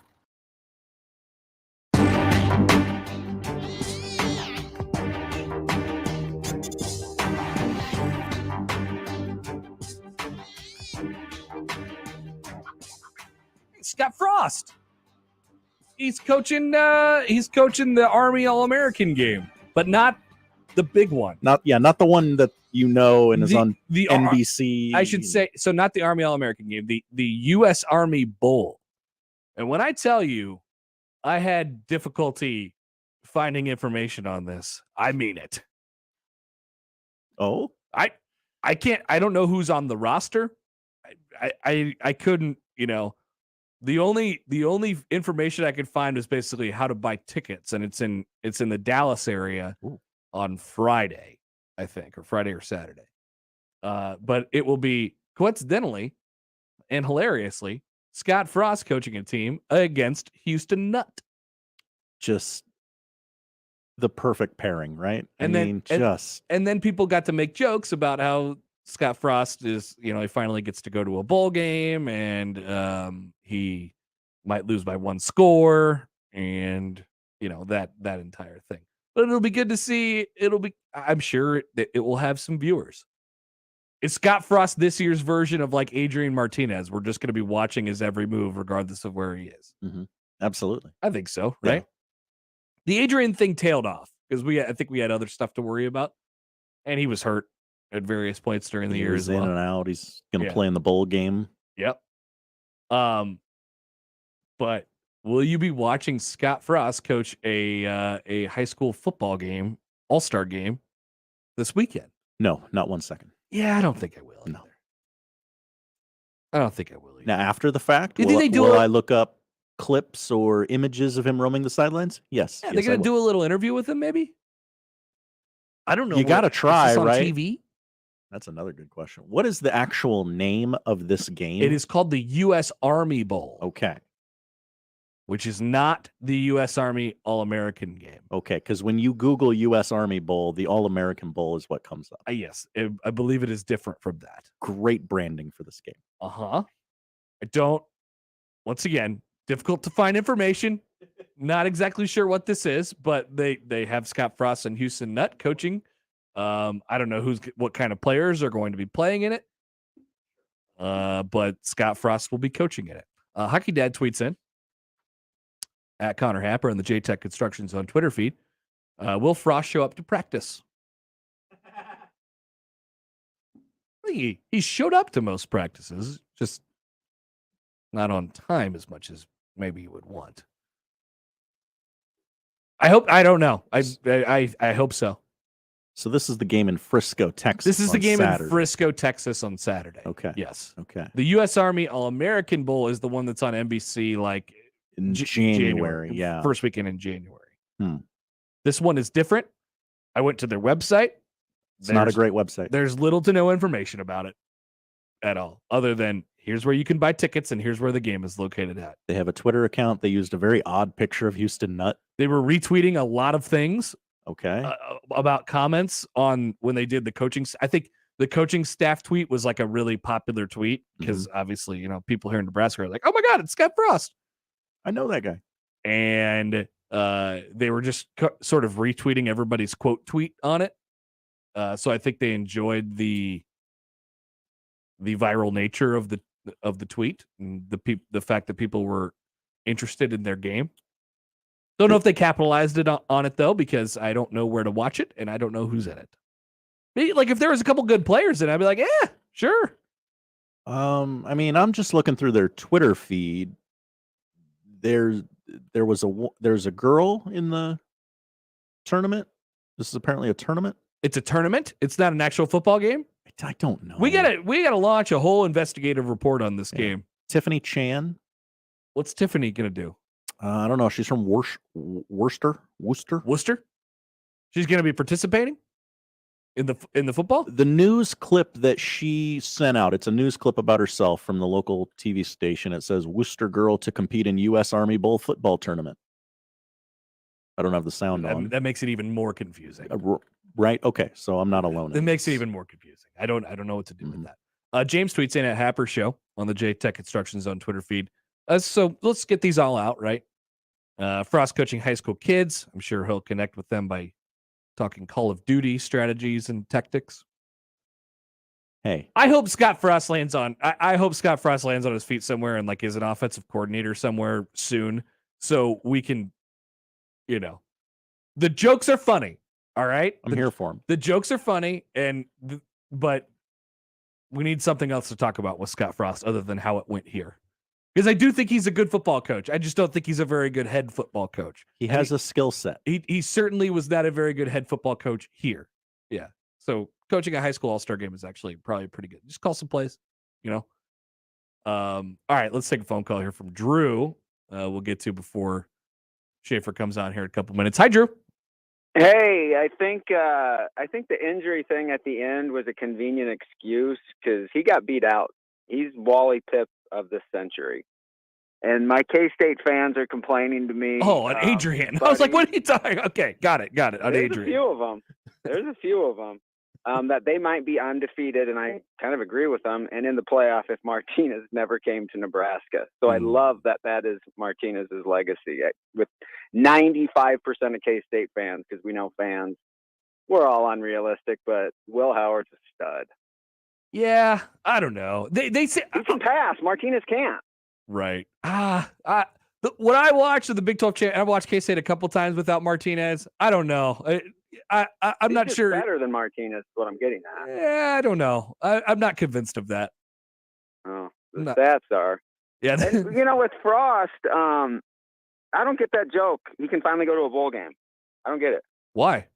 Why don't you get it? He's gone to 2 bowl games. Not he here. Went to a bowl game with Nebraska. He's not coaching Nebraska. But I'm just saying there's better jokes they could make. Okay, yeah. No, there's definitely better jokes. That's for sure. Thanks, Drew.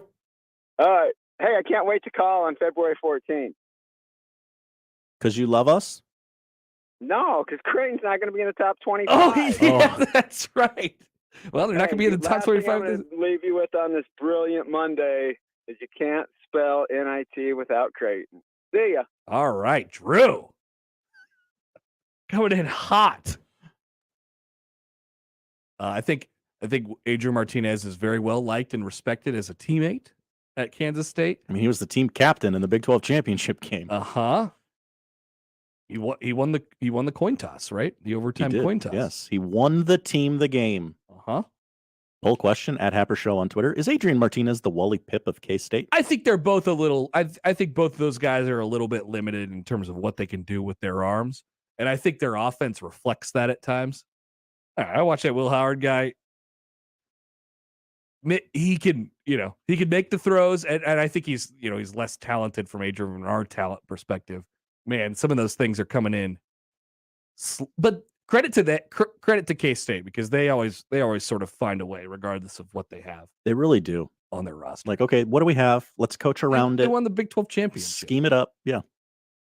And yes, Scott Frost did go to bowl games, just not here. We can only think about, the world only exists in the borders of the state of Nebraska.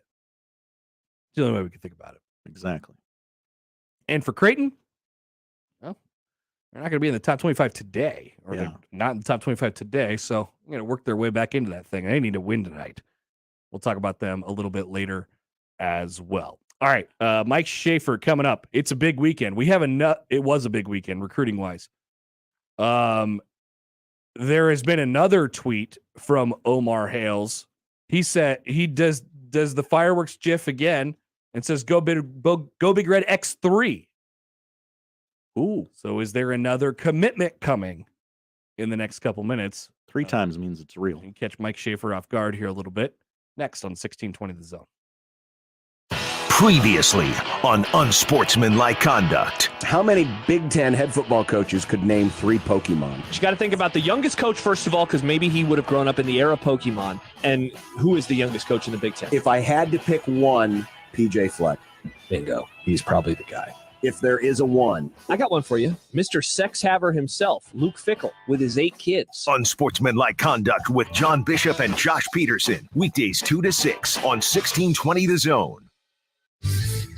Your Omaha area forecast from the Godfather's Pizza Weather Center and KETV News Watch 7 on 1620 The Zone. Watch out for possible slick spots Monday morning with areas of fog around and temperatures hovering around the freezing mark. Will be cloudy and breezy throughout the day with a chance for scattered showers in the late afternoon and evening. Highs in the low 40s. I'm meteorologist Sean Everson from KETV News Watch 7. Creighton Sports Update. Creighton basketball is here, and this is a season you won't want to miss. Affordable tickets for the whole family start as low as $10. Get your tickets online at gocreighton.com/tickets and cheer on your Blue Jays all season long. That's gocreighton.com/tickets. And that's your Creighton Sports Update. 1620 The Zone proudly supports Creighton Athletics. If the COVID pandemic should have taught us anything, it's that the worst estate planning anyone can do is do nothing. Write this number down, 402-397-5880. That's the number to the law office of Christian R. Blanc. Chris Blanc can walk you through the creation of your own estate plans that include power of medical attorney, living will, joint living trust, and more. Your initial consultation is always free. Call the law office of Christian R. Blanc at 402-397-5880. The holidays are here. This holiday season, we encourage you to come support our local stores in Omaha. And Westwood Plaza has everything you need to find that perfect gift. Krypton Comics is a privately owned comic and hobby store located in Omaha. For the past 30 years, Krypton has become the largest comic book store in the area. They offer a giant selection of collectibles like new comics, clothing, vintage toys, and more. If you can't find what you're looking for in the store, they'll do their best to track it down. Come in and see them on 125th and Center inside Westwood Plaza. Mind Meld Escape Room in Omaha has been locally owned and operated since it opened in 2019. Mind Meld Escape Rooms cater to everyone's preference, from alien enthusiasts, part-time paleontologists, grammar police, to amateur surgeons. They know everyone likes to have a good time once in a while, so why not let them help? Visit Mind Meld Escape Room on 125th and Center inside Westwood Plaza and explore this fun-filled venue today. Everything you need to shop locally for the holidays is at Westwood Plaza in Omaha. Giving the food lover in your life a great gift has never been easier. Gift cards for Shucks Fish House, Bailey's Breakfast and Lunch, and Absolutely Fresh Seafood Market can be ordered online fast and easy at absolutelyfresh.com and mailed or emailed to all your friends, family, and coworkers. This holiday, take time to celebrate and let the Rib Shack do all your holiday cooking. Order famous female pitmaster Miss Jackie's delicious pineapple holiday ham with southern sides of your choice and cornbread for $125.99. At the Rib Shack Smokehouse, their meat is cooked slow. St. Louis ribs, smoked wings, brisket, and pulled pork. Place your holiday order today. Call 402-502-6699. Visit the Rib Shack 108th and Q or on the web at ribshacksmokehouse.com. Unsportsmanlike conduct is on the road. We're live at Cross Stream Brewing this Wednesday from 2 to 6 for their 12 Jams of Christmas. They'll have 12 all-new brews all in one night. Join us for Unsportsmanlike Conduct this Wednesday, 2 to 6 on 1620 The Zone. News Talk 1290 Coil is your new home for Omaha Maverick hockey all season long. Don't miss a single puck drop, power play, barn burner, or any of the action this season. Your home for Maverick hockey, home and away, is News Talk 1290 Coil. Listen to the Woodhouse Auto Family Blue Jay shoot-around and overtime shows. The Creighton men's basketball pregame and postgame shows on 1620 The Zone. The Woodhouse Auto Family Blue Jay shoot-around and overtime shows are also presented by Burton AC Heating, Plumbing, and more, by Barry Law, by Union Bank and Trust, and by DJ's Dugout, before and after each Creighton game, exclusively on your home for the Creighton Blue Jays. 1620 The Zone, 1620 The Zone mobile app, and 1620thezone.com. Equitable Bank. We take banking personally. EquitableOnline.com.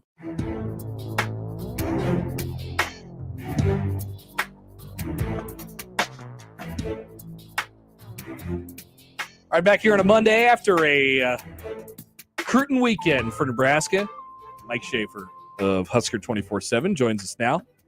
Hey, Schaefer, how are you? I'm doing well. Just, got a 11 a.m. surprise commitment. You got visits throughout the day, visits throughout the week. I'm talking the in-home, in-school.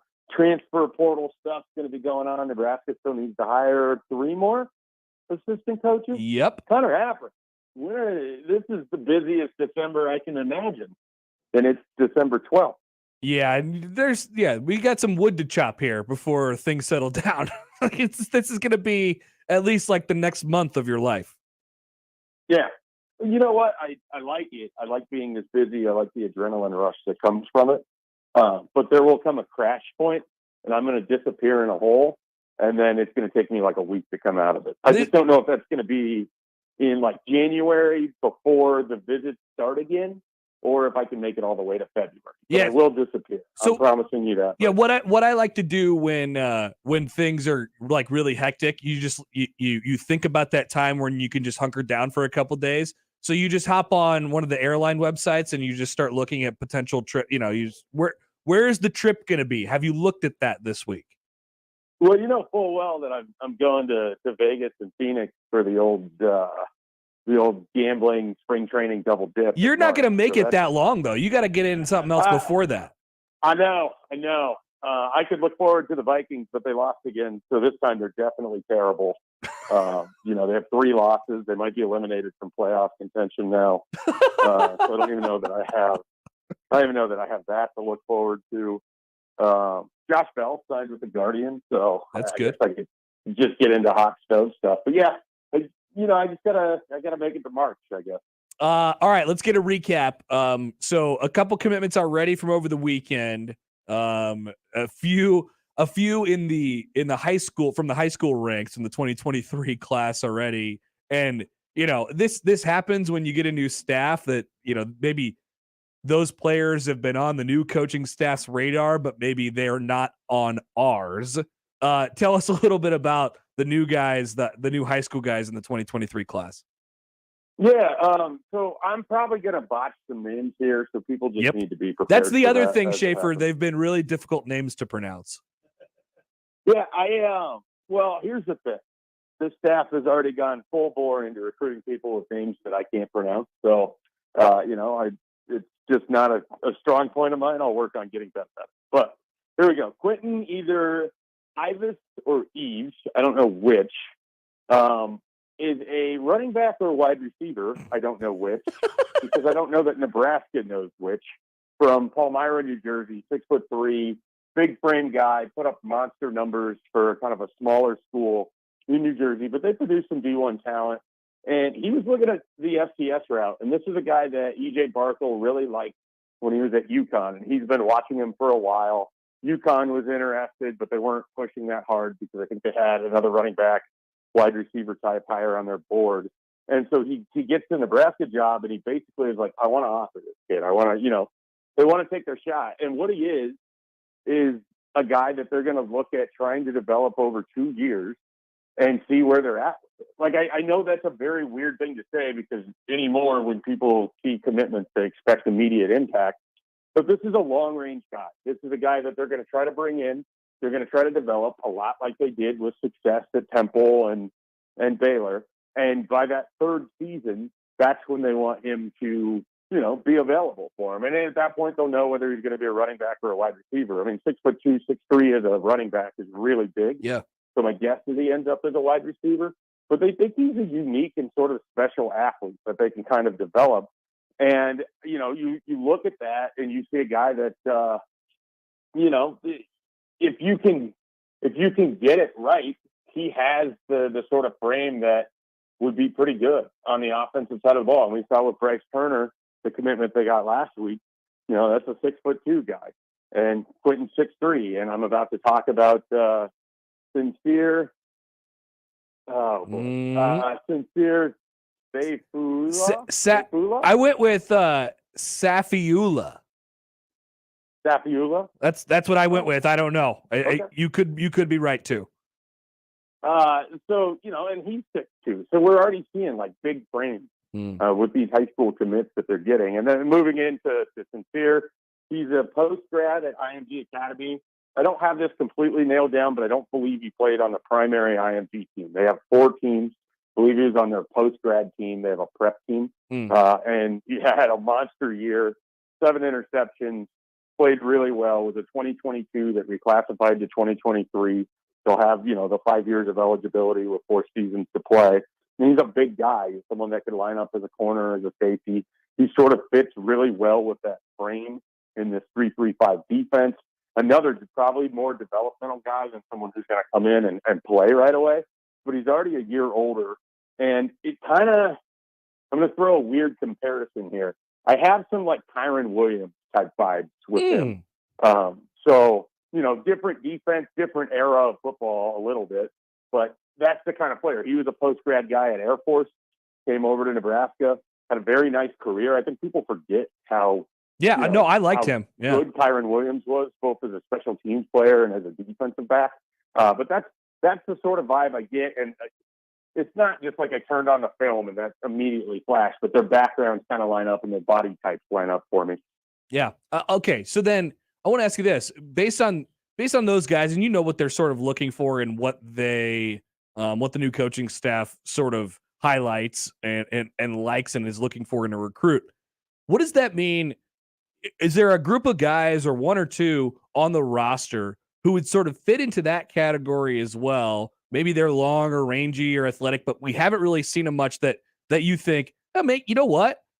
Maybe this fits a little bit more and they could fall into that sort of developmental category. Is there anybody on the roster you would think, man, you know what? I sort of like their second chance here with Matt Rule and his staff? Javen Wright comes to mind right away because he's just sort of such a unique build with his long arms. Obviously, I would have said Ernest Hausman. So that's not even so much a development thing of down the road. It would be really excited to see what he looks like in that sort of attacking defense with his frame and his ability to play either as an inside or an outside piece. Those two come to mind right away. Thinking about it a little bit deeper on the roster, they just don't have on the offensive end, it does not feel like they have that wealth of younger guys that you're just going to pull from and look at. And Emmett Johnson doesn't necessarily fit the profile body-wise of what we've seen so far, but his productivity is really interesting, and he might have an opportunity this spring to kind of showcase a little bit. Right off the top of my head, the ones I gave you are the ones that stand out. I mean, maybe a Randolph Defy, but the thing with Randolph is he's a guy that more than anybody else, that's a guy that if Campbell, the new strength coach, can unlock something there, he just needs to add weight. And he's been hurt a lot too. Yeah. He's just not big. You're down there on the sidelines. You've seen him when he's standing there with just a jersey without the pads. That's not a big guy. And so he needs to add, if he's going to play as an interior linebacker or an edge guy in a 3-3-5, he's got to add some weight. Or he's got to move back, and I don't think he's quite fast enough to be a safety anymore. And so he's a tweener in the sense that he's not able to add the weight on to keep him at the level that he needs to be at. But I think there's a lot of excitement about just his willingness and his mentality, but he's physically not at a point where he can help you against Big Ten teams. How do you look at the quarterback room at this point in time with the Watson decommitment? And I don't know if we ever thought that was going to stick. So it wasn't a surprise. And then with Sims in town over the weekend, Casey Thompson, there's an injury there. As of right now, what do you think their approach is for this fall as it pertains to the quarterback spot? I wish I knew. I'd write it up and I'd put it out there with a catchy little headline and a nice little tweet and get everybody to come to the site and look at me, So if I knew, I would definitely be doing that right now. But if I have to guess, I think they're certainly going to be looking for someone in the transfer portal. The interesting thing with Sims is obviously you don't go get that guy if you think Casey Thompson's sticking around. Right. We don't know what Casey's going to do. And, it's some of it, he's sort of in that, I don't want this to be a yearly thing, but he's sort of in the Adrian Martinez seat, right? He got banged up during the season. His body needs to rest. There's questions about how available he'd be for spring ball. You're in a situation with a change, in this case, a wholesale change, and in the last case, a new offensive coordinator. So you really need that spring ball. And he's got a year of eligibility. And so does Casey, want to risk it with Nebraska? And does Nebraska want to risk it with Casey? Does Nebraska have to go get a backup plan? Does Nebraska and when I'm saying Nebraska here, I mean Matt Rule, because they don't have a quarterback. Does Nebraska like Logan Smothers? Do they like Chuba Purdy? Do they like Heinrich Harburg or Richard Torres? We don't really know the answers to these things.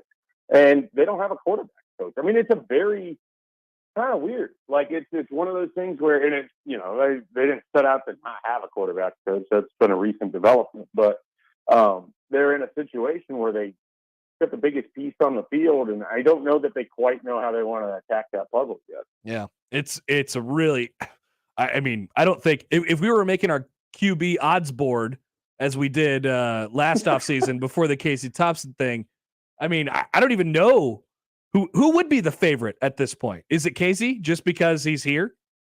I think it has to be, but I don't have any real confidence in it because I think you're at the point where everybody's plus, right? Nobody's minus because there's no favorite, but there has to be a favorite. So someone nominally has to have the best odds, and that would be Casey. But you're talking maybe plus 300, plus 350 at this point. Yeah, it's all the way up in the air, I think. This is another thing. So how big do they want this high school / I don't know if they're in on too many junior college guys at this point. How big do they want it to be?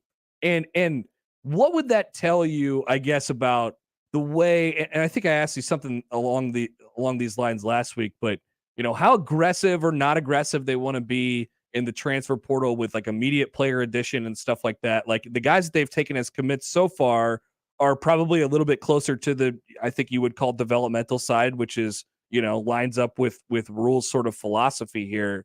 But, you could maybe look at the numbers and what they take this year and then how they attack the portal and get an idea of what they sort of feel about the roster as it stands at this moment. So I guess what would that number be if you could ballpark it, and what would that mean for this year? Yeah, it's going to be really tough because I think they're probably really situationally dependent on what kind of high school kids they can get. Like they're going to take a handful of these Bryce Turner, Quentin Ivis, and sincere types where they are developmental. They're not slam dunks. They're guys they're bringing in that you're not expecting to play pretty quickly. But how many of those do you really want in a class? I mean, so I think that's kind of the big thing is they're trying to decide which of their top targets they have a real shot at, who they just need to move on from, who they can take commitments from that they actually want to develop, and then the emphasis that they're going to put into the portal. And so I think I don't have a great grasp on it. And so I'll throw a number out there. Like it wouldn't surprise me if they have, somewhere in the neighborhood of 18 total high school kids, maybe up to 20.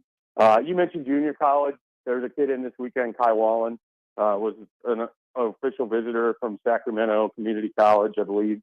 They've got another one, Joseph Joseph Backhole. It's a hell of a name. He's from Charlotte, but he's actually at one of the community colleges in the Jayhawk Conference right now. He's supposed to come out next weekend.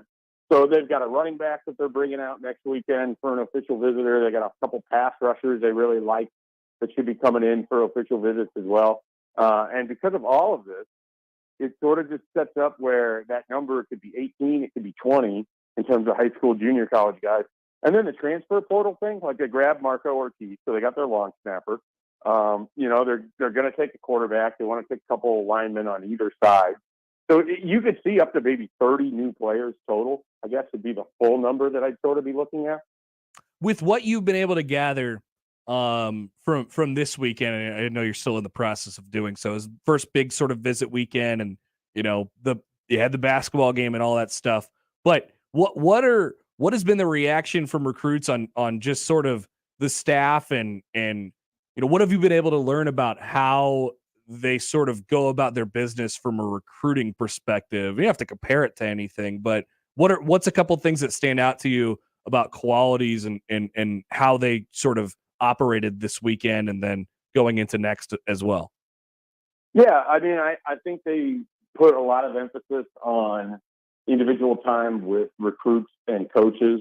That's not a big surprise because I think that's a big part of what they are. I think Matt Rule spends a lot more time with recruits than maybe previous head coaches have. And that's not necessarily to knock them because I don't know that it's like significantly more. And my only experience is in December where he has more time because Nebraska is not having a bowl to prepare for and everything else, So I don't want people to make too much of that comment, but that's just sort of a off the cuff, I got you, thought there.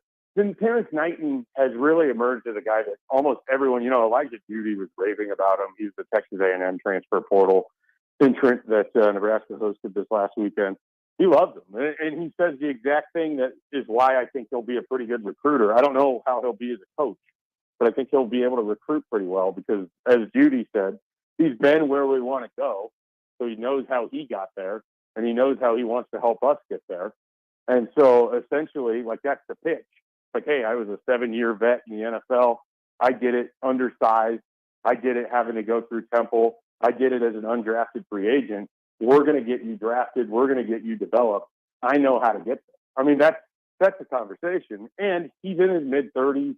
I mean, so he connects with these guys, which is wild. I'm in my mid-30s. I don't connect with anybody. But Terrence Knighton can. And, it's like I've heard that from multiple guys already that have talked to him. And so I think he and E.J. Barthel, somewhat unsurprising. Running back coach tends to be a pretty big recruiting position. Those two guys right off the bat have struck pretty strong chords. And then you have Evan Cooper, who has 2 commitments from kids that haven't even visited Nebraska yet. So that's sort of notable in itself. So those 3 guys right off the bat. And then someone that's probably a little unsung. I think Nebraska fans won because he's going to be in charge of special teams.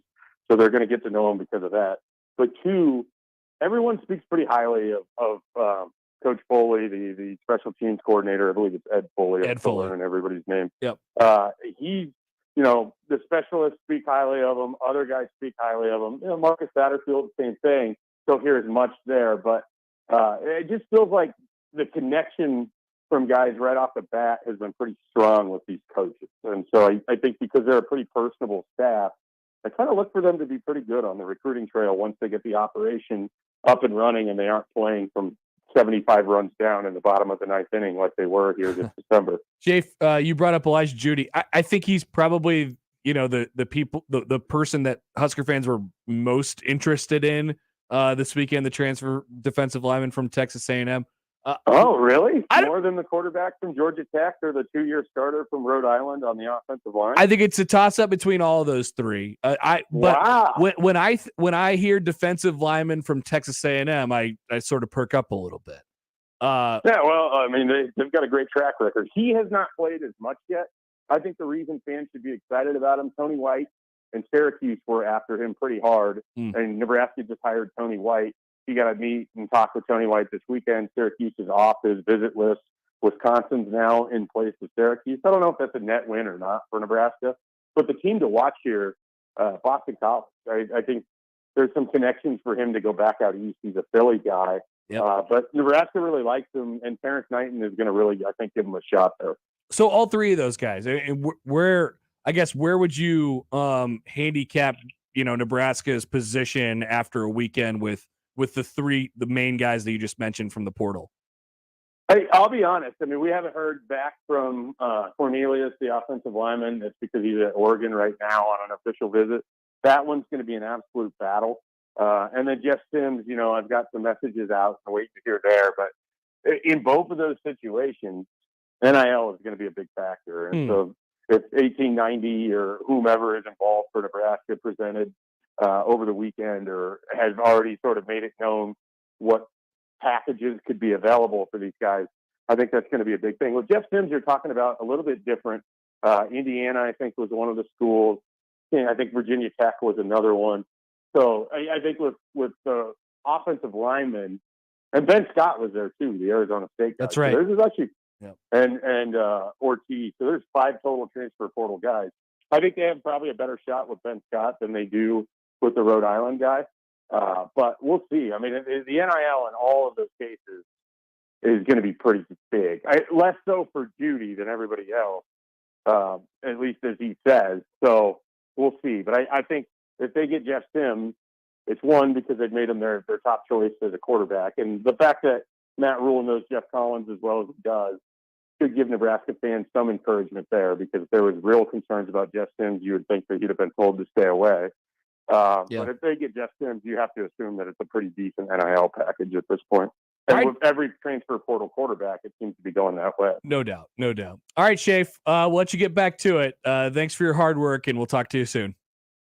Absolutely, Connor. You can enjoy the hard work that I provide at Husker 24/7 anytime you want, and everybody else can too. And we will. See you, Schaefer. See ya. Mike Schaefer, Husker 24/7. Enjoy all of the hard work over there. Yeah, I mean, I would consider, we're in the weeds a little bit, but on the recruiting stuff, especially right now, and you get the coaching staff going on too, we're more of like all right, let's gather all this information. Let's attempt to gather all this information, and then we'll sort of recap it in a digestible way. They're the ones that are giving us all the information. There's just a lot going on. right now, and they're, it's the Monday after, so they're trying to recap visit weekends as well. But from everything that I've heard and been told, it was I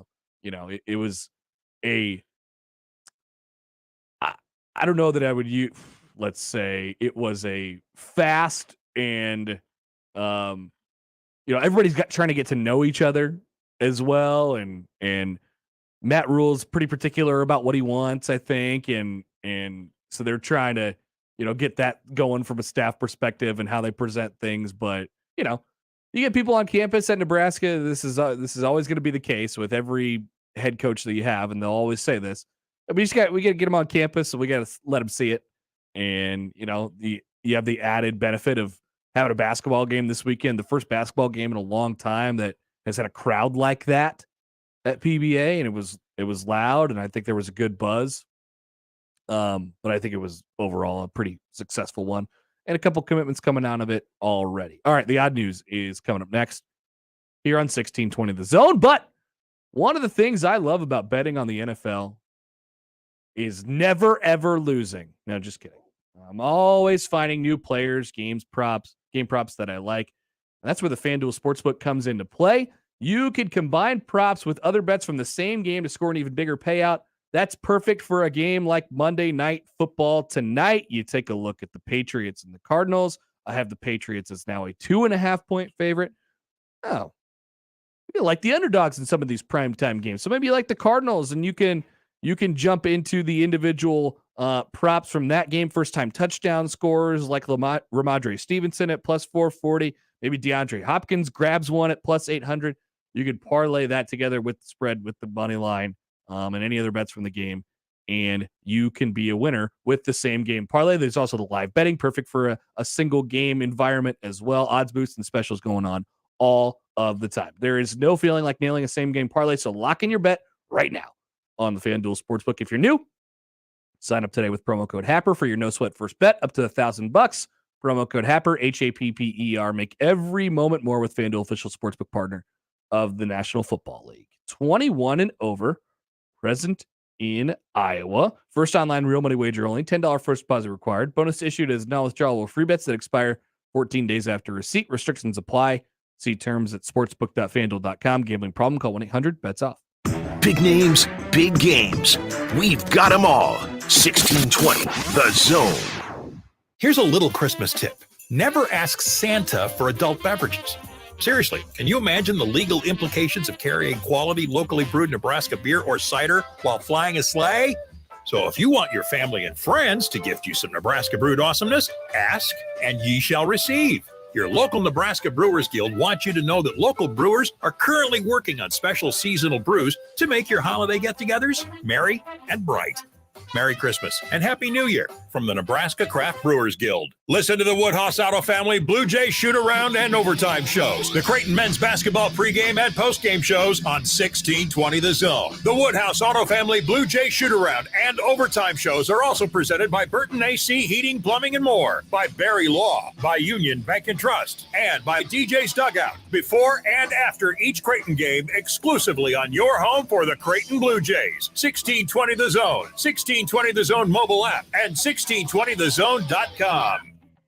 If you have certain chronic conditions such as heart disease, asthma, diabetes, and you're 19 years of age or older, 52, 36, 42, you may be at increased risk for pneumococcal pneumonia. Ask your doctor or pharmacist about getting vaccinated with Prevnar 20, pneumococcal 20-valent conjugate vaccine, a Pfizer vaccine that can help protect against pneumococcal pneumonia in just one dose. Prevnar 20 is approved for adults to help prevent infections from 20 strains of the bacteria that cause pneumococcal pneumonia. Continued approval may depend on a supportive study. Don't get Prevnar 20 if you've had a severe allergic reaction to the vaccine or its ingredients. Adults with weakened immune systems may have a lower response to the vaccine. The most commonly reported side effect was pain at the injection site. For additional common side effects and full prescribing information, please call 1-855-213-2138 or visit Prevnar20.com. I'm going to ask my doctor about getting vaccinated with Prevnar 20. Make the right call, fans. The Rooferees at John Higgins Weather Guard. Rooferees. Main wreckage on the south side of the tracks. Report of male driver, late 20s, severe injuries. Copy that. Can you see the vehicle? No, it's way up there. I heard a witness say the stop arm was down, but he tried to beat the train anyway. Too many drivers are killed crossing railroad tracks, even though they know a train is approaching. What they don't know is, even after it breaks, a train can take up to a mile to stop. Requesting ambulance stretcher to shuttle crash victim back to the road. Copy. Stop. Trains can't. Paid for by NHTSA. Guys, 2022's been a roller coaster year, so spoil her this Christmas by giving her the next best thing to wearing nothing at all. With soft, silky, naturally nude pajamas, exclusively from Pajamagram. Sensuous and smooth, naturally nude pajamas feel just like her own bare skin, even more alluring than lingerie. The texture and touch of these pajamas is so seductive that you'll both love the feel of them. She'll love the feeling of wearing next to nothing at all, and you'll love the way they look. Best of all, Pajamagram does the wrapping for you with free gift packaging. Order today, and Pajamagram will also include a free matching Naturally Nude nightie with the purchase of Naturally Nude pajamas. That is free gift packaging and a free Naturally Nude nightie when you order today. Just go to Pajamagram.com. It's fast, easy, and delivery by Christmas is guaranteed. That's Pajamagram.com. Hey, everybody, it's Michael Severe for Ted and Wally's The Perfect Gift to be given during the giving season. We're talking gift cards with the merchandise and so many great holiday flavors. And not just can you buy it there and eat it there, but you can also take it home as well. You got pints, you got quarts, you got half gallons, all for the holiday season, and you'll make someone's day by giving them the gift of ice cream. Head over to Benson, location right next to Taste of New Orleans, or into the Old Market. Grab some gift cards, grab some to-go orders as well. And when you visit, of course, tell them Severe sent you. Shop Woodhouse Place Hyundai and Nissan, 144th and Giles. KOZN, Bellevue, Omaha, Council Bluffs. And now we've reached the point in the show where Josh Odson reads the peculiar, the bizarre, the comical, the odd news with Odd Son. Odd news, Odd Son. See what we did there? The odd news with Oddson.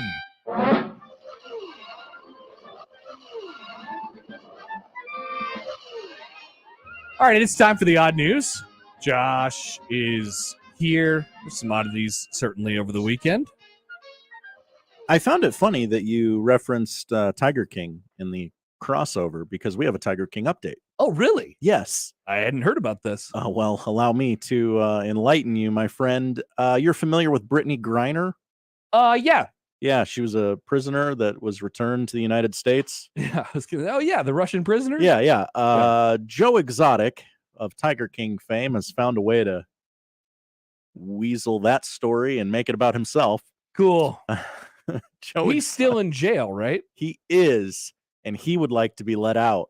Joe Exotic feels he ought to be next in line after President Biden struck a deal with Russia to free WNBA star Brittany Griner, also Olympian Brittany Griner. He's stating his case for freedom from behind bars. The Tiger King star says, the whole Brittany Griner and Trevor Reed prisoner swap is a slap in every American's face that is wrongfully detained in the American federal prison system, including myself. He goes on to plead his case to the press, saying he's innocent of any crimes and calling out his ex-co-star Carol Baskin in the process. So I like when when he says, I am innocent of any crimes, which means people have accused him of many crimes. I need a blanket statement to cover them. I am just blanket statement, not guilty of any of these crimes. I know what's out there. Usually it's only the one crime that we have to worry about. Mm-hmm. I think it's in his case, there's a few things going on. Joe draws a comparison between Brittany and himself. While she was imprisoned as Vladimir Putin's political pawn, Joe was tried and convicted for hiring a hitman and various crimes tied to the treatment of animals at his infamous wildlife park. Yeah. After Griner spent nearly 10 months incarcerated, U.S. Officials struck a deal to return her. Joe was serving a 21-year sentence, but insists he's innocent, jury be damned, and totally deserving of freedom, something he has pushed on several other U.S. presidents while they were in the White House. He says, and this is his quote, I want to be very clear that this is his quote, not my words.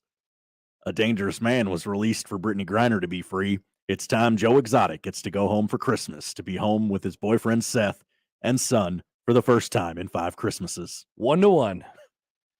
Definitely. For sure. Oh, we gotta let Joe out now. Free Joe Exotic. It'd be more fun if we did. No, thank you. No? Okay. No, thank you. Will Ferrell shut down a heckler last week as Octavia Spencer received her star on the Hollywood Walk of Fame. Thursday in downtown LA, Octavia Spencer honored with a well-deserved star on the Hollywood's Walk of Fame. It came no surprise as it was an emotional moment for her, as there were plenty of tears in the crowd. As Spencer prepared to offer her speech, she mentioned that she was trying to keep it together, quote, because I know I haven't taken all my pictures yet and I want my makeup to be pretty, which is a completely understandable thing. What was surprising, however, was that a heckler who made his voice known during the ceremony shouted and taunted Spencer during the event as, quote, celebrating rich people, among other things. His co-star and, I guess, presenter, like, hey, this is my friend Octavia Spencer. Ladies and gentlemen, Octavia Spencer. Yeah. Yeah. Got you. Will Ferrell was kind of doing that sort of thing. They starred in the Apple TV Christmas movie Spirited together, if you're wondering what the connection is. Yeah, I was, and I didn't know that. Will can be seen on video shouting towards the heckler, not on Octavia's day. Keep it moving. Keep it moving. The Wax Museum's down there. The thing's wide open. Yeah. You know, Will Ferrell, a lot of people use this phrase and it's overused to a certain extent. Will Ferrell, American treasure. Yeah. Don't you think? Seems like a nice guy devoid of scandal. Yeah. I haven't heard really any bad stories about Will Ferrell. It's usually all pretty funny, or he doesn't do anything. Yes. If he has nothing to say, he generally sits out, which a lot of people can appreciate. Yeah. Ferrell joked as the man moved down the street. Oh, he's got powerful lungs. He's using his diaphragm.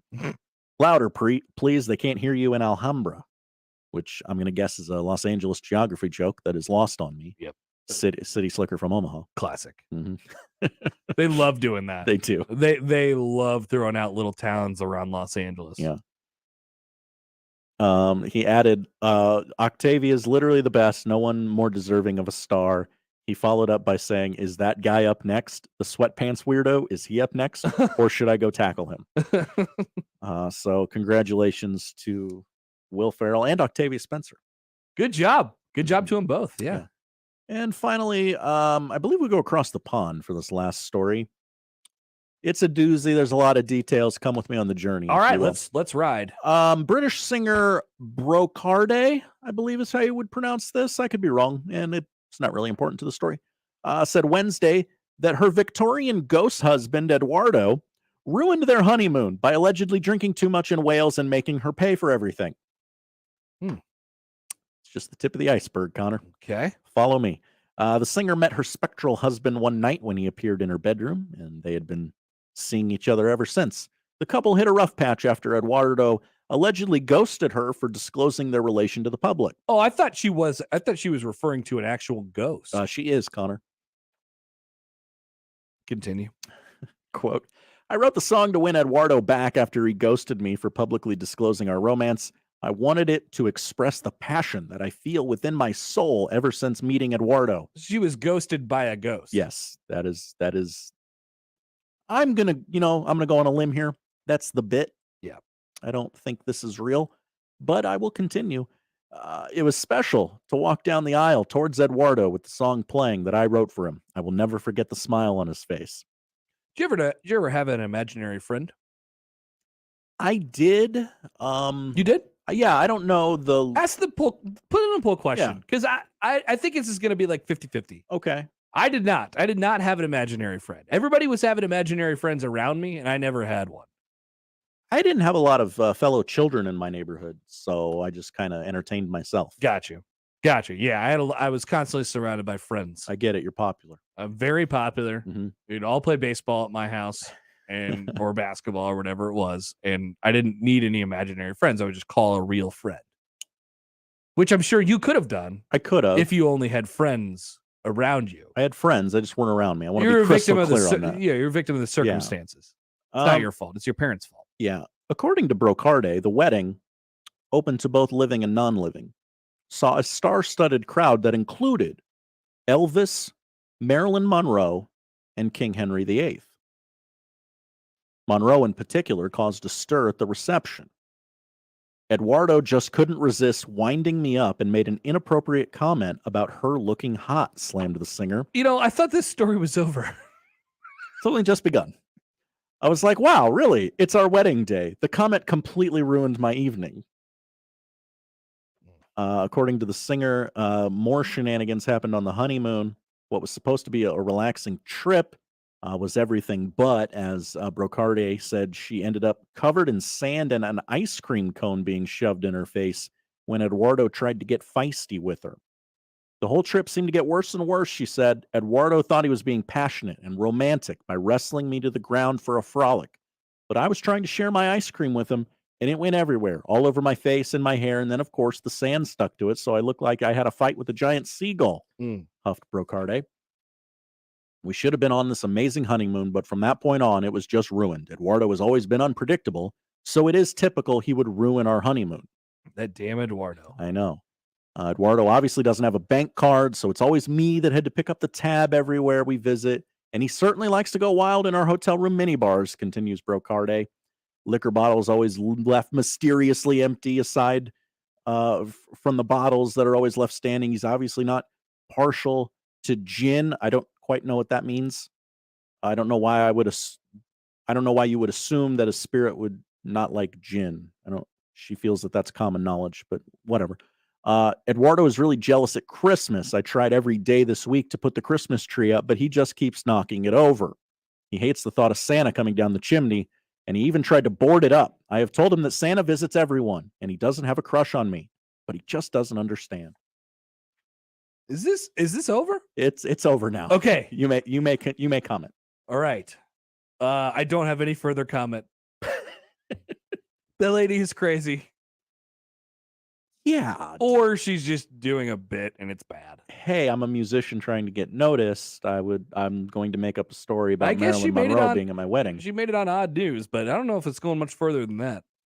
Yeah, this feels like a very fleeting shot. Good try. I can't even remember her name. You said it probably 3 or 4 times during that, but I don't remember it. Brocarde? I was going to say Bastardo.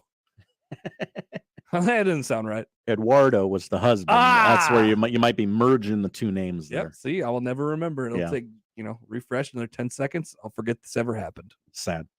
Thank you, Josh. Thank you, Connor. That is certainly the odd news today. We'll come back. The basketball AP Top 25 is out.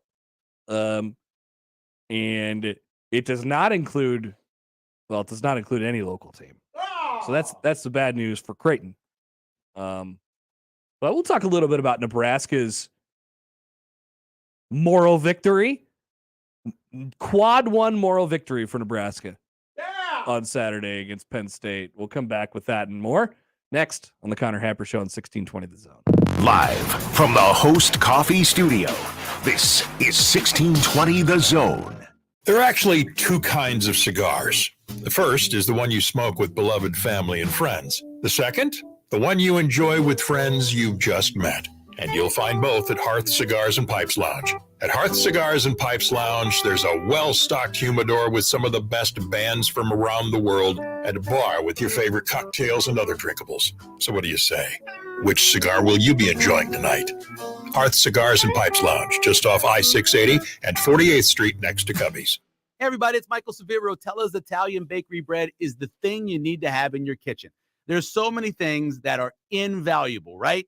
The thing that's most invaluable, in my opinion, this time of year is having some fresh bread in your house, whether it's dinner rolls or for a hamburger, or hot dogs, or just some regular white bread so you can make yourself a peanut butter and jelly sandwich, or maybe you're watching some bowl games. Whatever it is, you want to have a good time, and the good time involves Rotella's Italian Bakery. It's 100 years of tradition. Get some bread today. Do you hear what we hear? Omaha Steaks has tons of jobs and hours. Right now, we're hiring for a variety of seasonal positions in our warehouses. Plus, all positions come with a great employee discount on food you can use all year long. To view available job openings and to apply online, go to omahasteaks.com/jobs or text steaks to 22633 to apply today. This holiday season, dash through the dough and earn extra cash working at Omaha Steaks. Suicide can be prevented by knowing the warning signs, and most importantly, knowing what to do if you recognize those signs in yourself, a loved one, or even a stranger. There are simple ways you can be there for someone, so they can be here for more tomorrows. Visit moretomorrowsne.org to learn the signs, how to approach the conversation, and where to get help. Or call 988 for help now. That's moretomorrowsne.org. Find your next truck at Woodhouse Buick GMC. No matter where you're heading or what tasks need tackling, there's a premium and capable GMC truck that's perfect for you. Make a statement on the job site, out on the town, or wherever life leads you in the powerful and distinctive Sierra 1500, or elevate your driving experience in the adventurous and innovative Canyon. Explore our inventory online at WoodhouseBuickGMC.com or visit our indoor showroom today. Woodhouse Buick GMC. We are professional grade. Cubby's supports the PACE program with Raise Some Dough. For every large pizza sold at Cubby's in the Old Market, Cubby's gives $1 to the Police Athletic League, serving at-risk and disadvantaged inner-city children with athletic and educational programs. PACE has over 5,800 program participants. The league reaches kids that would not normally be able to participate in athletics like soccer and baseball due to financial situations and family dynamics. PACE wants to give every kid the opportunity at athletics and a healthy and safe environment. If you'd like to support PACE too, go to paceomaha.org. Finding great candidates to hire can be like, well, trying to find a needle in a haystack. Sure, you can post your job to some job board, but then all you can do is hope the right person comes along, which is why you should try ZipRecruiter for free at ZipRecruiter.com/radio. ZipRecruiter doesn't depend on candidates finding you. It finds them for you. Its powerful technology identifies people with the right experience and actively invites them to apply to your job. You get qualified candidates fast. So while other companies might deliver a lot of hay, ZipRecruiter finds you what you're looking for. The needle in the haystack. See why 4 out of 5 employers who post a job on ZipRecruiter get a quality candidate within the first day. ZipRecruiter, the smartest way to hire. And right now, you can try ZipRecruiter for free. That's right, free at ZipRecruiter.com/radio. That's ZipRecruiter.com/radio. ZipRecruiter.com/radio. From basketball to volleyball, baseball to softball, soccer, tennis, and so much more, the Creighton sports season is packed with action. The 1620 The Jays podcast, presented by Barry Law, covers it all. Each week, we visit with Blue Jay athletes and coaches to hear their stories and document their climb through the Big East Conference. The 1620 The Jays podcast drops each Friday morning and is found at 1620thezone.com and all major podcast platforms. Just search 1620 The Jays. Covering all things Creighton Blue Jays, it's the 1620 The Jays podcast, presented by Barry Law from 1620 The Zone. Let's get back to the Connor Happer Show on 1620 The Zone.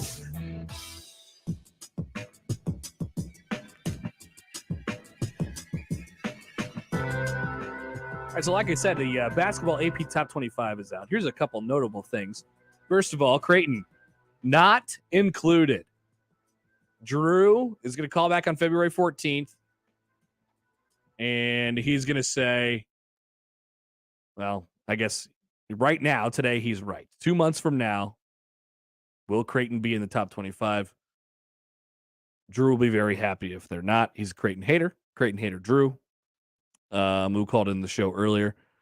Creighton received 11 votes this week after their 4th consecutive loss last night, or Saturday night, to BYU.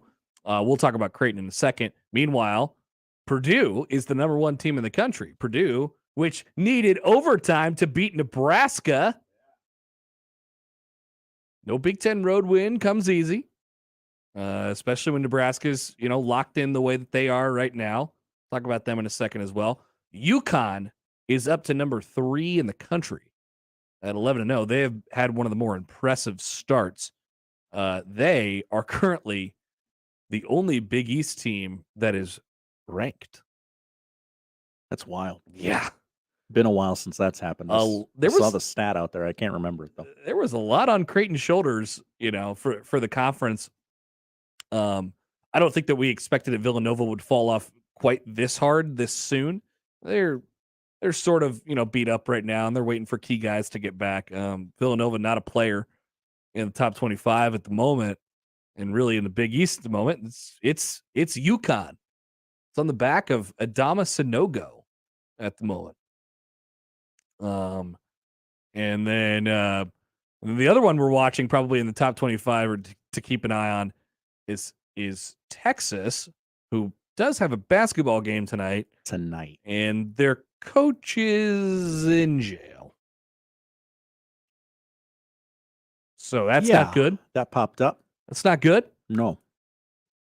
Still waiting for more details on that one, but doesn't seem like a very good situation with Chris Beard regarding some violence in his home late last night. So I don't think he'll be there. It's going to be an odd night. They're going to have to bless the mood a little bit more. I was trying to think of the phrase. I couldn't. Bless the mood a little bit more tonight in Texas. All right, let's talk about our two local basketball teams from over the weekend, which their arrows are pointing in different directions right now. I don't care what Fred Hoiberg says. Let's start with Nebraska. I don't care what Fred Hoiberg says. Moral victories are kind of cool. Especially look, there wasn't a lot expected of Nebraska basketball this year. But what a week for them to start it off. We talk with everybody throughout the week and we talk about it ourselves. Creighton goes into a week where Nebraska goes into a week where they have Creighton, Indiana, Purdue, and then they have finals week, and then it's K-State on the other half of that, on the backside this weekend at the Sprint Center in Kansas City. And you're like, okay, come on, can we get maybe one of these? And that still is the case. But you started off with a win against Creighton. You win in shorthanded against Indiana. Battle. Don't know if it was a moral victory in the way that we're going to talk about the Purdue game. But you take Purdue to overtime. You get the crowd there. I think people actually, Nebraskans somewhat enjoy watching this basketball team, as was predicted by Fred Hoiberg, as was predicted by Trev Alberts, right? Trev was at the game on Saturday. I saw him walk through the tunnel. I showed up in overtime, and I watched from the tunnel because the women played right after that. And, everybody comes walking through, the look of dejection, and Trev just sort of walked through quietly and calm. I don't know if he went into the locker room and said anything or anything like that, but no moral victories. But I'm counting it as a moral victory. Now, the problem for Nebraska is what the problem has always been. Got to find some offense at some point, though, right? Griesel can make shots for you. Walker is a really good distributor / he can get his own as well, and did a little bit of that against Edey on Saturday, which was crazy. And then you had the spurt performance again from Keisei Tominaga, who does not give a rip about anything. He does not care. He's like, I'm pulling up and there's nothing you could do about it. And everybody knows it. He's got the ball in like a 1-on-3 situation and he just runs to his spot. The guy's already standing there. The defender's already all over him. And he hits a 3 to tie the game, and with, probably 5 minutes to go in regulation, Nebraska finds a way to get to overtime.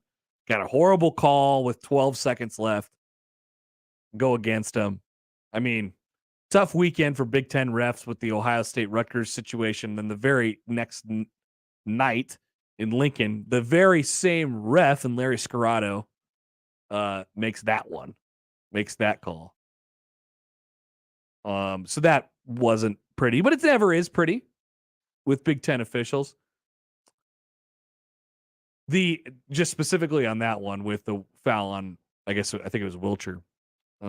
Nebraska's down 1. Purdue's got the ball. It's going to be a foul situation. Everybody knows it's going to be a foul situation. That ball was coming out. It was loose. And then there was the sort of attempt at a foul, and then the kind of, actually I shouldn't because the ball is out and it's loose. And the whistle comes anyway. And they're not able to get a good enough look at the end. Tough way to lose. But as I said before, and I really want to explore this, because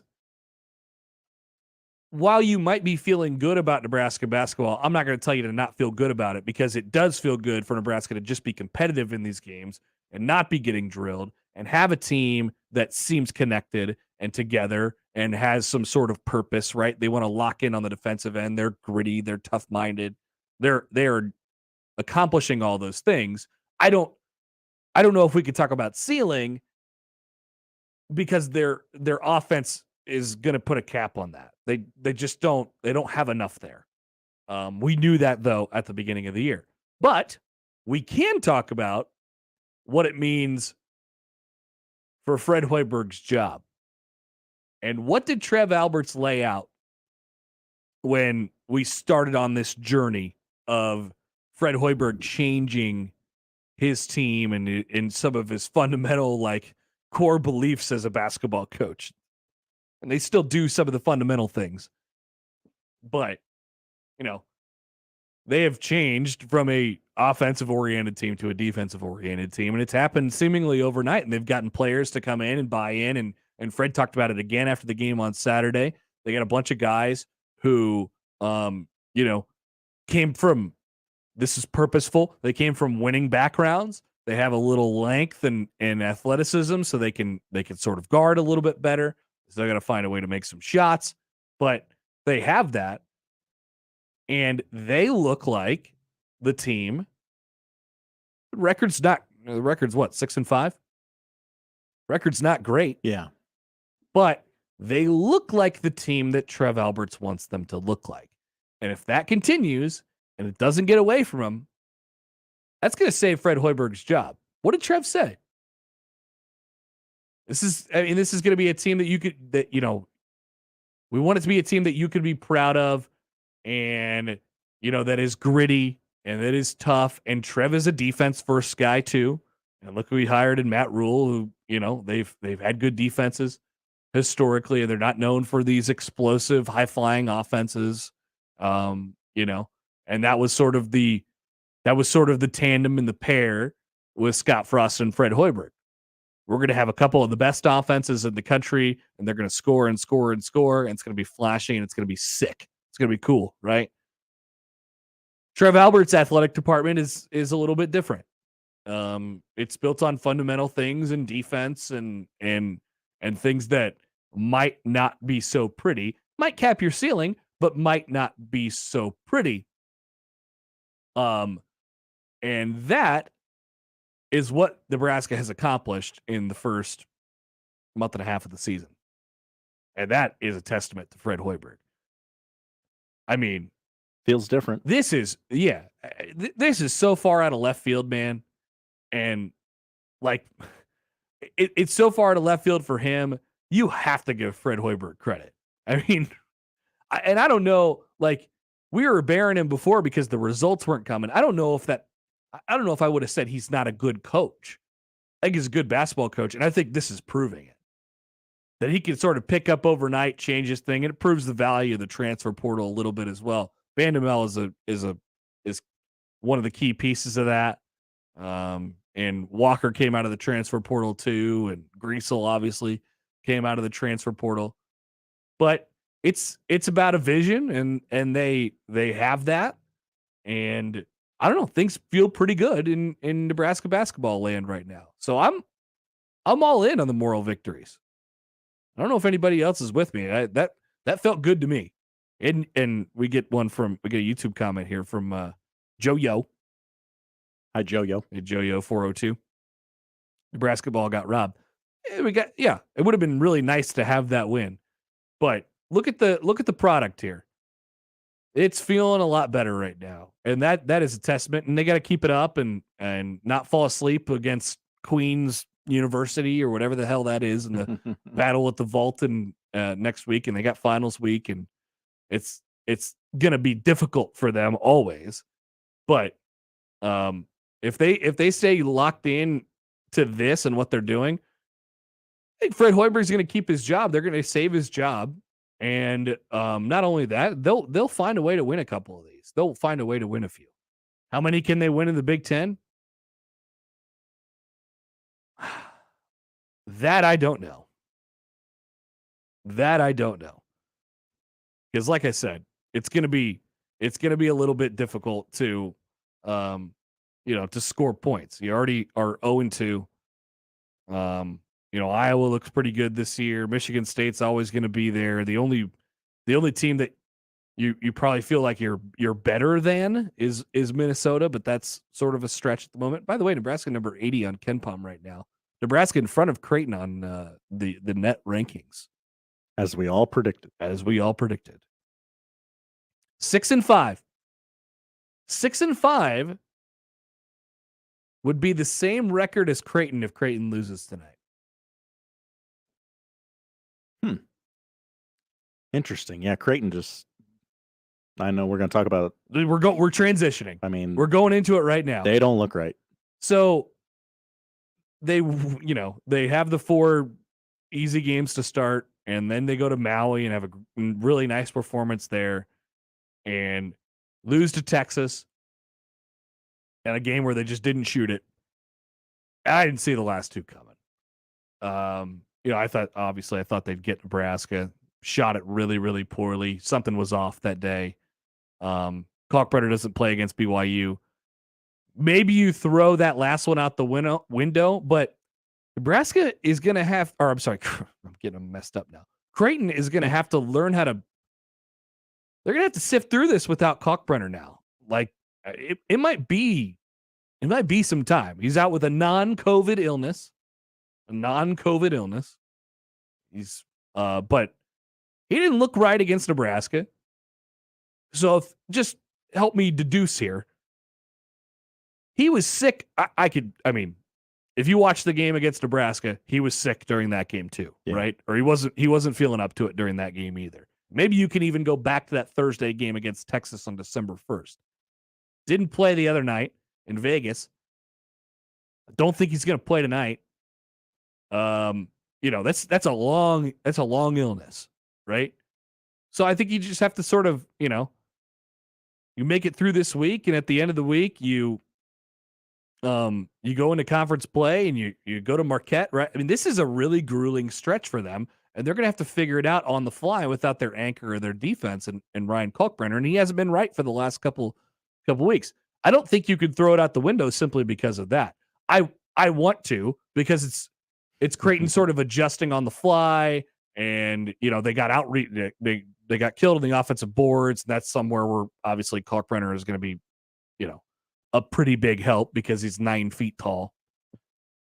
And you're getting Arthur Kaluma to come around, and the shooting's coming back a little bit as well. So you're starting to feel a little bit better about a couple things, but to get some results here. And there's no, much like it is in the Big Ten, there's really no let up now. Like Creighton, after those, if you think about just how the schedule works, after those first 4 games, it's power competition every game for the rest of the year. Your walkovers ended on November 17th. Texas Tech, Arkansas, Arizona, Texas, Nebraska, BYU, Arizona State tonight, where they really, really need a win. And then you start conference play and you don't leave it. That's as grueling of a schedule. We talked about this at the beginning of the year. That's as grueling of a schedule as you can imagine. I thought they would have made, I thought they would have gotten through it, less nicked up than they are right now. Yeah, thought there'd be more splits with some teams. Right. So, they're in a really tricky spot. You might have to go some time here without Kalkbrenner, and you got to sort of adjust to that on the fly. Now, as we talked about, everything that they do this year needs to be sort of geared to, all right, how are you going to be in the NCAA tournament? Are you going to be a 1 seed? Are you going to be a 2 seed? And you lose these games like this, and this really, significantly impacts your chance to be a 1 seed. Yeah. Now you sort of look at it and you're like, all right, can we get healthy or right as the season goes along and sort of figure out what this is, what this group is going to be, and make our way back to being, top 25-ish type of team, which is what, top 4 or 5 seed. Mm-hmm. I mean, the Arizona loss, the Texas loss, like those are good losses. Right. You're the evaluating committee would go, well, okay, maybe they're not a top tier team, but they're certainly a second tier team. And then the Nebraska loss and the BYU loss, inexplicable is something that comes to mind. Yeah, it's odd. They're in an odd spot right now, and just for morale's sake, they would like a win. They would like a win tonight. in Las Vegas. Arizona State's hot. Yeah. Right now. And you know what they say, Connor? The Jack Jones Hoop Fest is a murderer's row. That's what everybody says about the Jack Jones Hoop Fest. It looked like it was a pretty good contingent, not surprising, contingent of Creighton fans out in Vegas. A weekend trip to Vegas. Yeah, a lot of Omaha. Yeah. When I saw that People one on the making that schedule, one. I'm like, yeah, that sounds like a pretty good idea. December, Vegas. Yeah. So it would be a weight off of Greg McDermott and everybody else's Creighton fans' shoulders if Nebraska or if Creighton was able to get a win tonight. They're gonna have to grind one out. 9-1 Sun Devils against Arizona State. Beat number 20 Michigan a few weeks back. I just, if they lose tonight, how long do you wait before you are panicking? Yeah, before you start mixing it up, trying to do some things. I mean, they're in Milwaukee on Friday. I don't know if it was expectations. Maybe it's just as simple as I'm asking, I have it written down on the sheet, what's the biggest actual worry besides the fact that it just doesn't feel right now? Is it Kalkbrenner's health? I don't think it was they were reading too much of their press clippings and, they think too. I don't think there was a lot of that. Maybe a little bit against Nebraska. They thought they were going to walk over that game a little bit. Yeah, that's the only game I can look at and go, okay, maybe But they were feeling themselves. Exactly. The other ones you could sort of write up. Okay, Texas is a really good team and you shot poorly. And fine. Arizona's a really good team and you battled all the way until the end. Okay. BYU, you didn't have Kalkbrenner. Right. And here we are. And you still cleaned it up in the last 3 minutes to make it look presentable on the stat sheet or whatever. So, I don't know. So, you didn't expect this team to lose 4 in a row. You didn't expect them to be 6-4, potentially 6-5 after tonight, or 7-4. But at the same time, I don't I always refer to it this way, Josh. So the big red panic button on the movies. Mm-hmm. I'm familiar. It's got a case over it. It does. It's always got a case over it. You got to lift up the case and then consciously lift up the case and press the button. I'm not lifting up the case yet. But you're looking at it. But I'm looking at it. You're looking at it. I was I don't know what's that button do.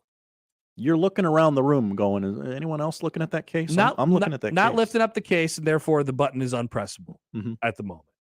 But talk to me after tonight. How does it look tonight? How does it look Friday with some conference competition? Kind of a telling week for the team. We'll come back with more next here on 1620 The Zone. The Connor Happer Show. Connie Mack only won 9 pennants in his 55 years as a manager. What a bum. Could you imagine sports radio in the time of Connie Mack? Boy, I tell you, this Connie Mack guy just can't get it done. Can't win the big one. Can't get over the hump. Only 5 World Series. Connie Mack, more like Connie Hack, am I right? That's exactly how they talked. The Connor Happer Show. Weekdays from 10 to 2 on 1620 The Zone. Your Omaha area forecast from the Godfather's Pizza Weather Center and KETV News Watch 7 on 1620 The Zone. Watch out for possible slick spots Monday morning with areas of fog around and temperatures hovering around the freezing mark. Will be cloudy and breezy throughout the day with a chance for scattered showers in the late afternoon and evening. Highs in the low 40s. I'm meteorologist Sean Everson from KETV News Watch 7. Morning, Mama. How you feeling? Great, and I'm ready for you today. I'm checking in on you. Morning meditation? Check. Dressed and ready to work out? Check. Check your blood pressure yet? And check. Boom! Great job, Mom. And about those gold earrings? No, ma'am. Now more than ever, it's important that we protect our hearts and the hearts of those we love. Monitor your blood pressure daily and help each other stay motivated. Rally your squad to take the online pledge at releasethepressure.org. Brought to you by the Release the Pressure Coalition and the Ad Council. The following is a test of the KOZN emergency system equipment.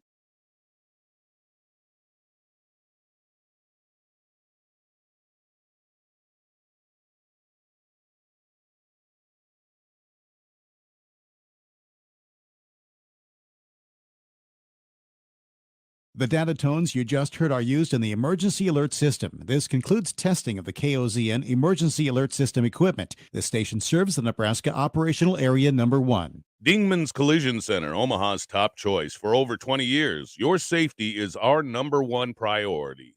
If you love attending events like I do, there's no better tool for you than the Tickets for Less app.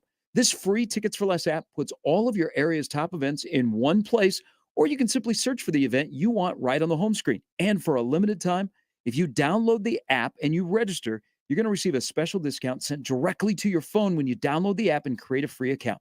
If you're looking to lock in your seats for a big concert or sporting event this holiday season, all you have to do, download the Tickets for Less app and save big today. Hey everyone, Josh and John here for the FanDuel Sportsbook. It is the perfect time to download FanDuel, America's #1 sportsbook, because right now new customers get a no-sweat first bet for up to $1,000. All you got to do is put in our promo code 1620. What a great, colossal matchup we have this weekend in the AFC East. Dolphins upset the Bills earlier in the season. Will they do so again in Buffalo? John, I can't wait to find out. But really what America's talking about is America's quarterback, Baker Mayfield, as he takes on Aaron Rodgers and some team from Green Bay. Hey, no matter what game you like, make sure you place your bet with FanDuel and get a no-sweat first bet up to $1,000. Sign up today. Use our promo code 1620 for a no-sweat first bet. That's promo code 1620 on FanDuel. 21 plus in present in Iowa. First online real money wager only. Refund issued as non-withdrawable free bets that expire in 14 days. Restrictions apply.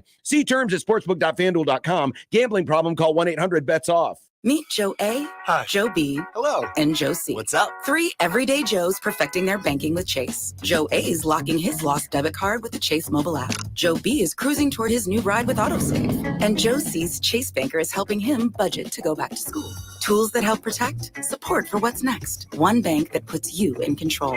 Visit chase.com/checking. Chase, make more of what's yours. Chase mobile app is available for select mobile devices. Messaging and data rates may apply. JP Morgan Chase Bank, N.A. member FDIC. For most of us, riding season is over. Time to put the bike away. But maybe the economy is kicking your butt. Maybe you have 2 bikes to store and you're thinking it's time to downsize. Or maybe riding just isn't a thing for you anymore. It doesn't matter why. Luss Hills Harley-Davidson will buy your bike. Yep, Luss Hills HD will buy your bike at a fair price and make sure it goes to a good home next spring.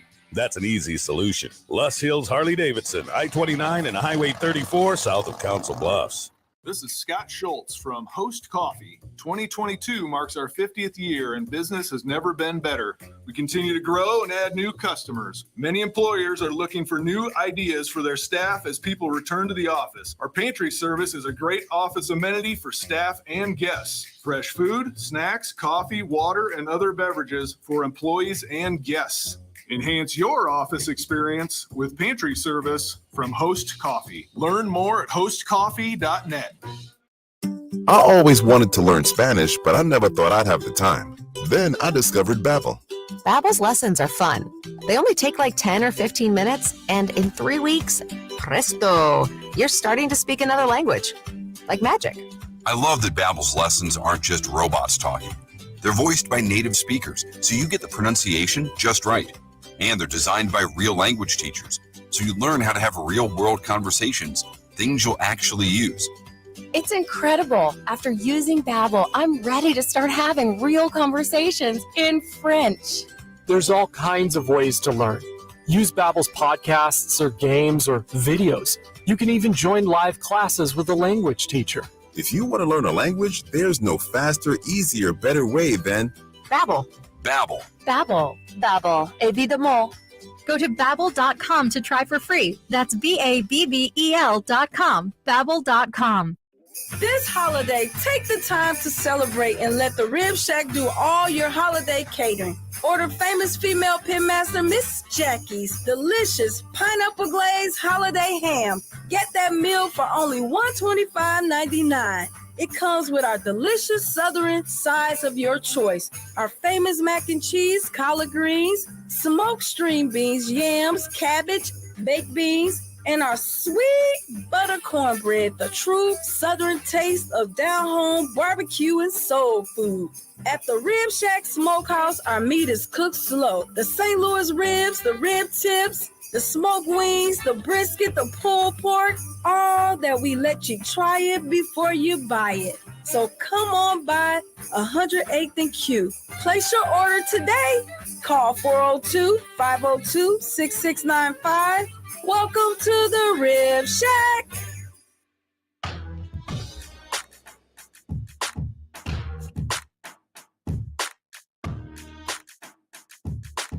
All right, let's go transfer portal, like not conspiracy theory, but let's try and connect some dots that don't exist. Let's.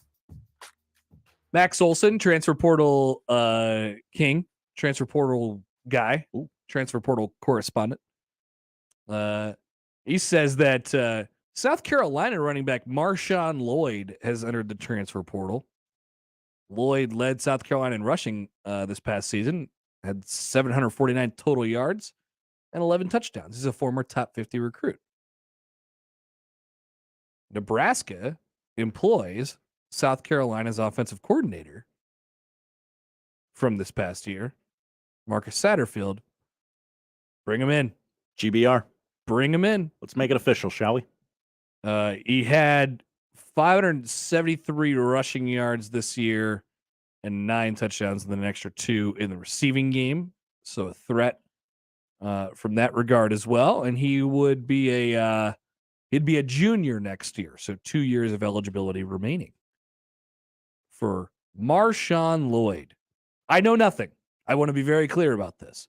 I have no idea if Nebraska would go after him at all, other than the fact that Marcus Satterfield was his offensive coordinator last year. There is a connection. And a lot of times, that's all there needs to be. Just a little connection. A little bit. Who's this Quentin guy that just committed? Who's this Quentin guy? Quentin. Different from Quinn. I want to be very clear about that. Different from Quinn. Oh, Ives.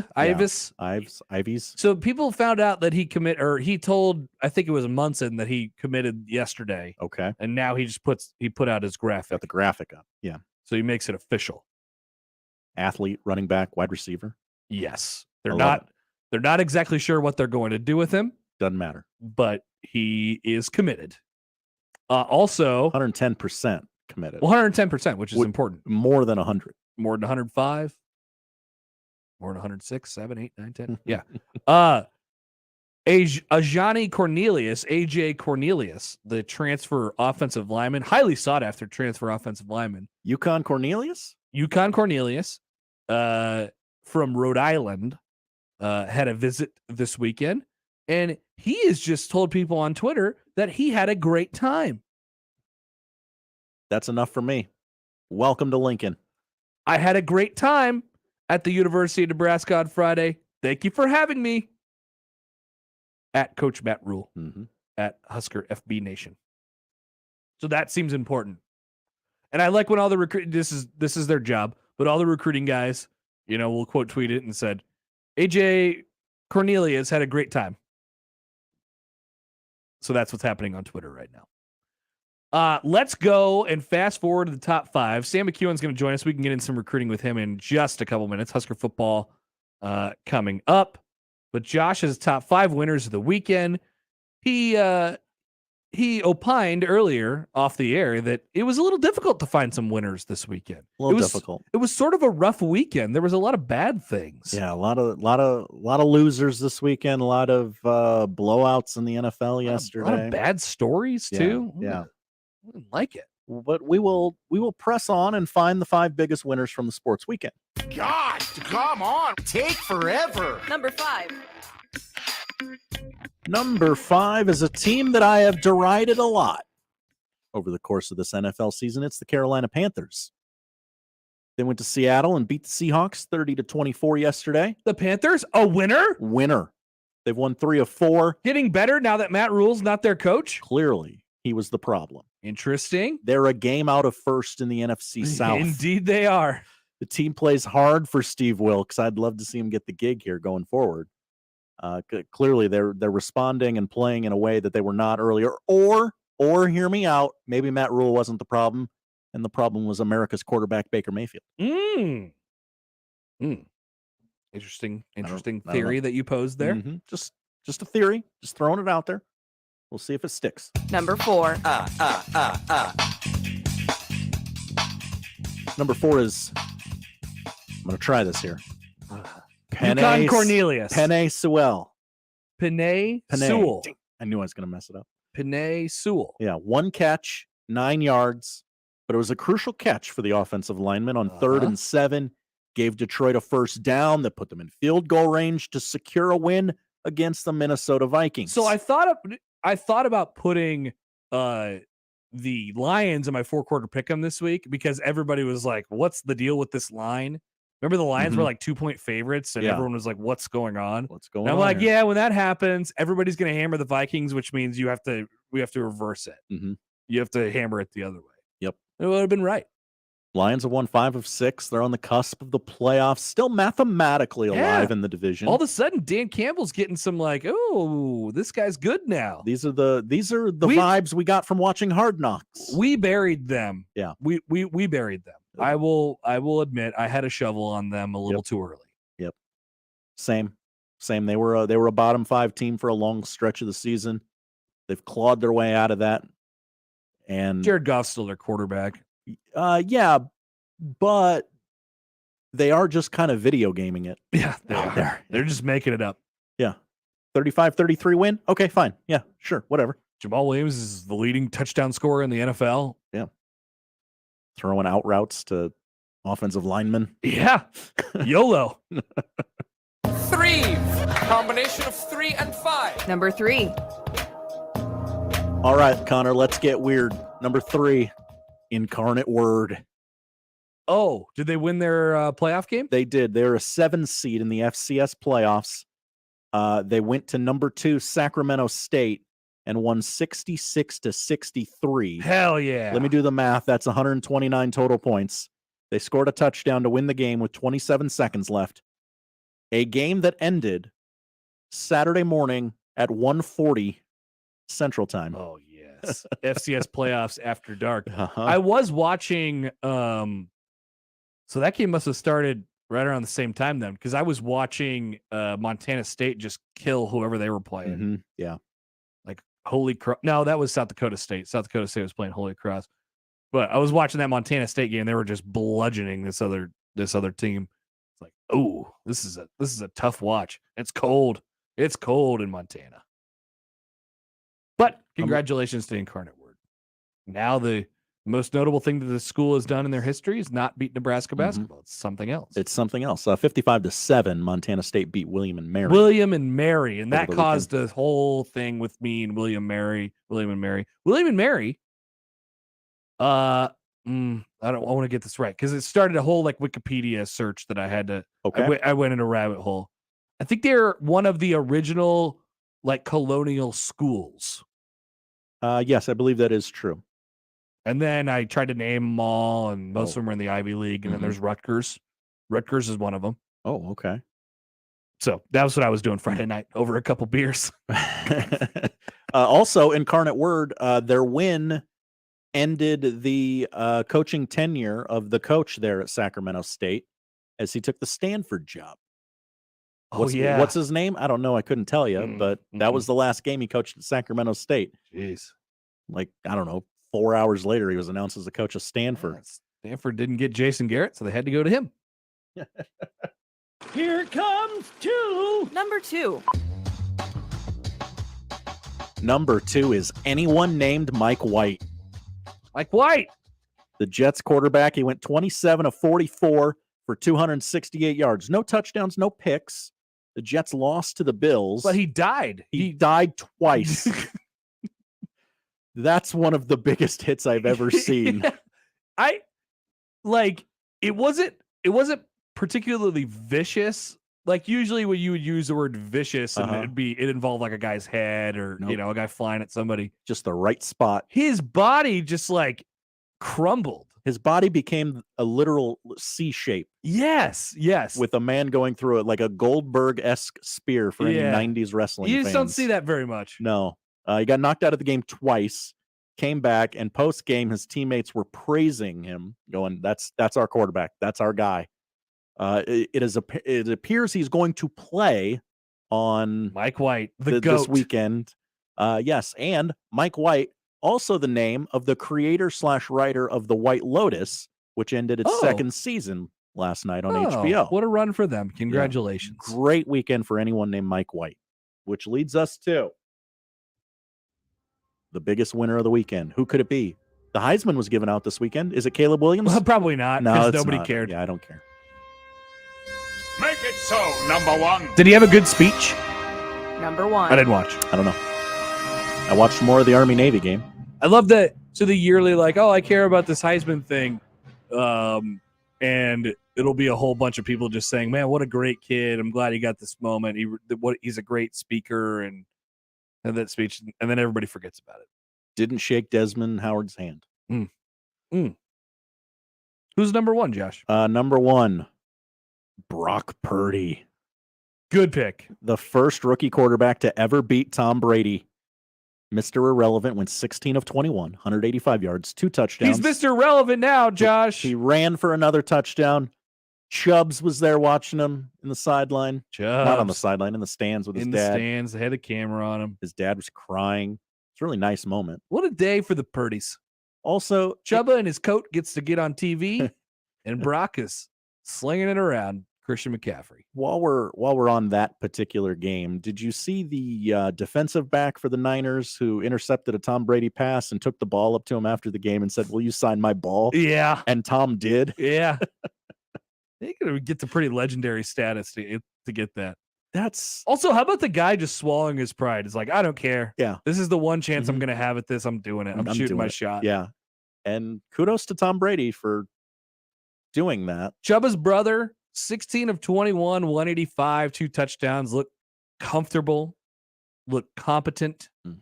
And yeah, he's got a pretty good team around him. I think they're going to be okay. Even without Debo, who'll be out for a few weeks now because he's got the high ankle sprain. Those are never good.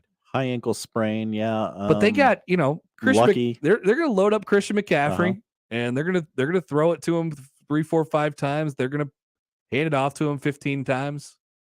They've won 6 in a row. They have at Seattle versus Washington, at Vegas versus Arizona. I mean, that's a nice way to end the season before the playoffs. So I'm sure we'll talk about it again tomorrow. Have you rethought it? Can the 49ers win a Super Bowl with Brock Purdy now?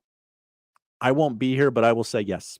It's entirely possible. Seems more likely now than it did 48 hours ago. That's for sure. Yeah. And the Bucks. Woo! They're bad. They are bad. Wow, they stink. They're bad. They stink. I love that they're bad. That Mike Evans throw that got called back. The one that got called back on the holding? Yeah, that was a pretty ball. Yeah. Other than that, nice job, Tom. Tom was a little erratic. I understand. He banged his hand against that one guy's helmet. Well, they can't score points. They cannot. And you'll need to do that. Yeah, kind of key in this league. You'll need to do that. Thank you, Josh. Thank you, Connor. It's a well done top 5, even though the winners were few and far between this weekend. Army Navy was good. You know what? We're winners. Why are we winners? Because Sam McKewon is coming next. We get to talk to Sam from the Omaha World Herald here on 1620 The Zone. Oh, yes. And great news for you. You're winners. Because we have another zone deal this week, and it's for cops, and it will go fast, as it always does. If you got holiday shopping, you could stop by Cops at 72nd and Jones, Shadow Lake Town Center, 180th and Center to grab a bite. They make delicious pizza, fresh salads, tasty charred wings with a variety of homemade sauces. Even a keto crust is available. Dine-in, carry-out, or delivery. Cops with 3 convenient locations to serve you. And you'll get $50 worth of vouchers for just $25 when our zone deal goes on sale this Friday, December 16th at 9 a.m. on 1620thezone.com. For the Jays, the Huskers, and even you Jayskers, we are 1620 The Zone. Buy your next vehicle your way from anywhere with Woodhouse. Start your journey online at woodhouse.com. Easily shop all new and pre-owned inventory. Explore payment options and apply for financing. Ready to purchase? Schedule your new vehicle for pickup from the dealership or have it delivered to your driveway. Need a little extra help in determining your perfect vehicle? Our knowledgeable and local dealerships can guide you to the vehicle that best matches your needs. Experience car buying your way with Woodhouse, a trusted auto partner since 1975. Here's a little Christmas tip. Never ask Santa for adult beverages. Seriously, can you imagine the legal implications of carrying quality, locally brewed Nebraska beer or cider while flying a sleigh? So if you want your family and friends to gift you some Nebraska brewed awesomeness, ask and ye shall receive. Your local Nebraska Brewers Guild wants you to know that local brewers are currently working on special seasonal brews to make your holiday get-togethers merry and bright. Merry Christmas and Happy New Year from the Nebraska Craft Brewers Guild. Funplex has a limited time offer that'll deck your halls. The Funplex 'Tis the Season Pass Sale. Save big through Christmas and think warm thoughts as you and yours dream about sun, fun, sliding and chilling for summer of 23. Not only will you be saving $45 off the regular price, but if you're doing your holiday math, 3 visits and the pass pays for itself. Plus, there's always special offers to season pass holders on concessions, merch, and more. The Funplex 'Tis the Season Pass Sale, now through Christmas at fun-plex.com. Listen to the Woodhouse Auto Family Blue Jays shoot-around and overtime shows. The Creighton men's basketball pregame and postgame shows on 1620 The Zone. The Woodhouse Auto Family Blue Jay shoot-around and overtime shows are also presented by Burton AC Heating, Plumbing, and More, by Barry Law, by Union Bank and Trust, and by DJ's Dugout. Before and after each Creighton game, exclusively on your home for the Creighton Blue Jays. 1620 The Zone, 1620 The Zone mobile app, and 1620thezone.com. Like bones, your teeth lose density and become weaker over time, which can lead to tooth decay. And that can make your visit to the dentist feel like this. But if you want your dental visit to feel like this, try Crest Densify. Crest Densify actively rebuilds tooth density to extend the life of teeth by remineralizing enamel. Densify from Crest, the #1 toothpaste brand in America. Smile, Crest has you covered. Equitable Bank. We take banking personally. EquitableOnline.com. Having a hard time finding the perfect gift for someone? Do they eat breakfast, lunch, or dinner? If so, a gift card for Bailey's Breakfast and Lunch, Shucks Fish House, and Absolutely Fresh Seafood Market is the way to go. Order online at absolutelyfresh.com and have one mailed or emailed to the recipient of your choice. Shop Woodhouse Place Hyundai and Nissan, 144th and Giles. KOZN, Bellevue, Omaha, Council Bluffs.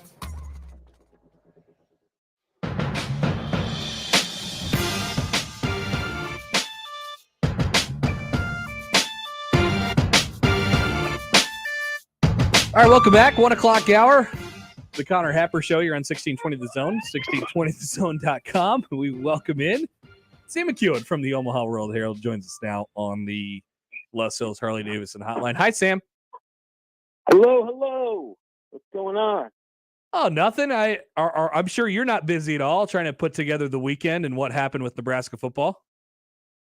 Not busy at all.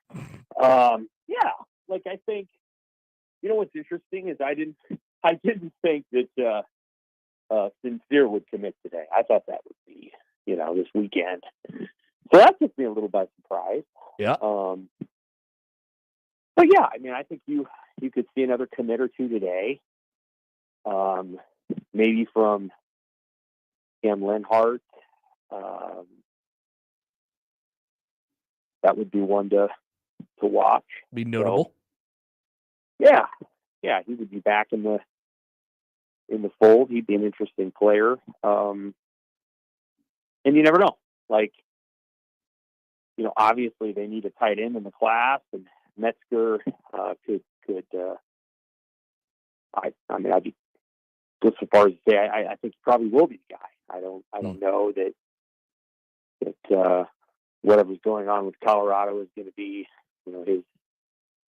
where he's going to land. So, I think Nebraska's going to get some players out of this. It's a, what do you call it? Speed dating. For sure. They don't know a lot. You don't know a lot. I think the running back they know more about because he had been recruited by Barthel out at UConn. So they know more about that guy. But, a lot of this is speed dating. You're trying to get some guys in there, and then, you hope when they do, you like, you're able to get a couple guys you can develop. And so that's kind of what they're doing. I don't think the class will get too big. I hope not.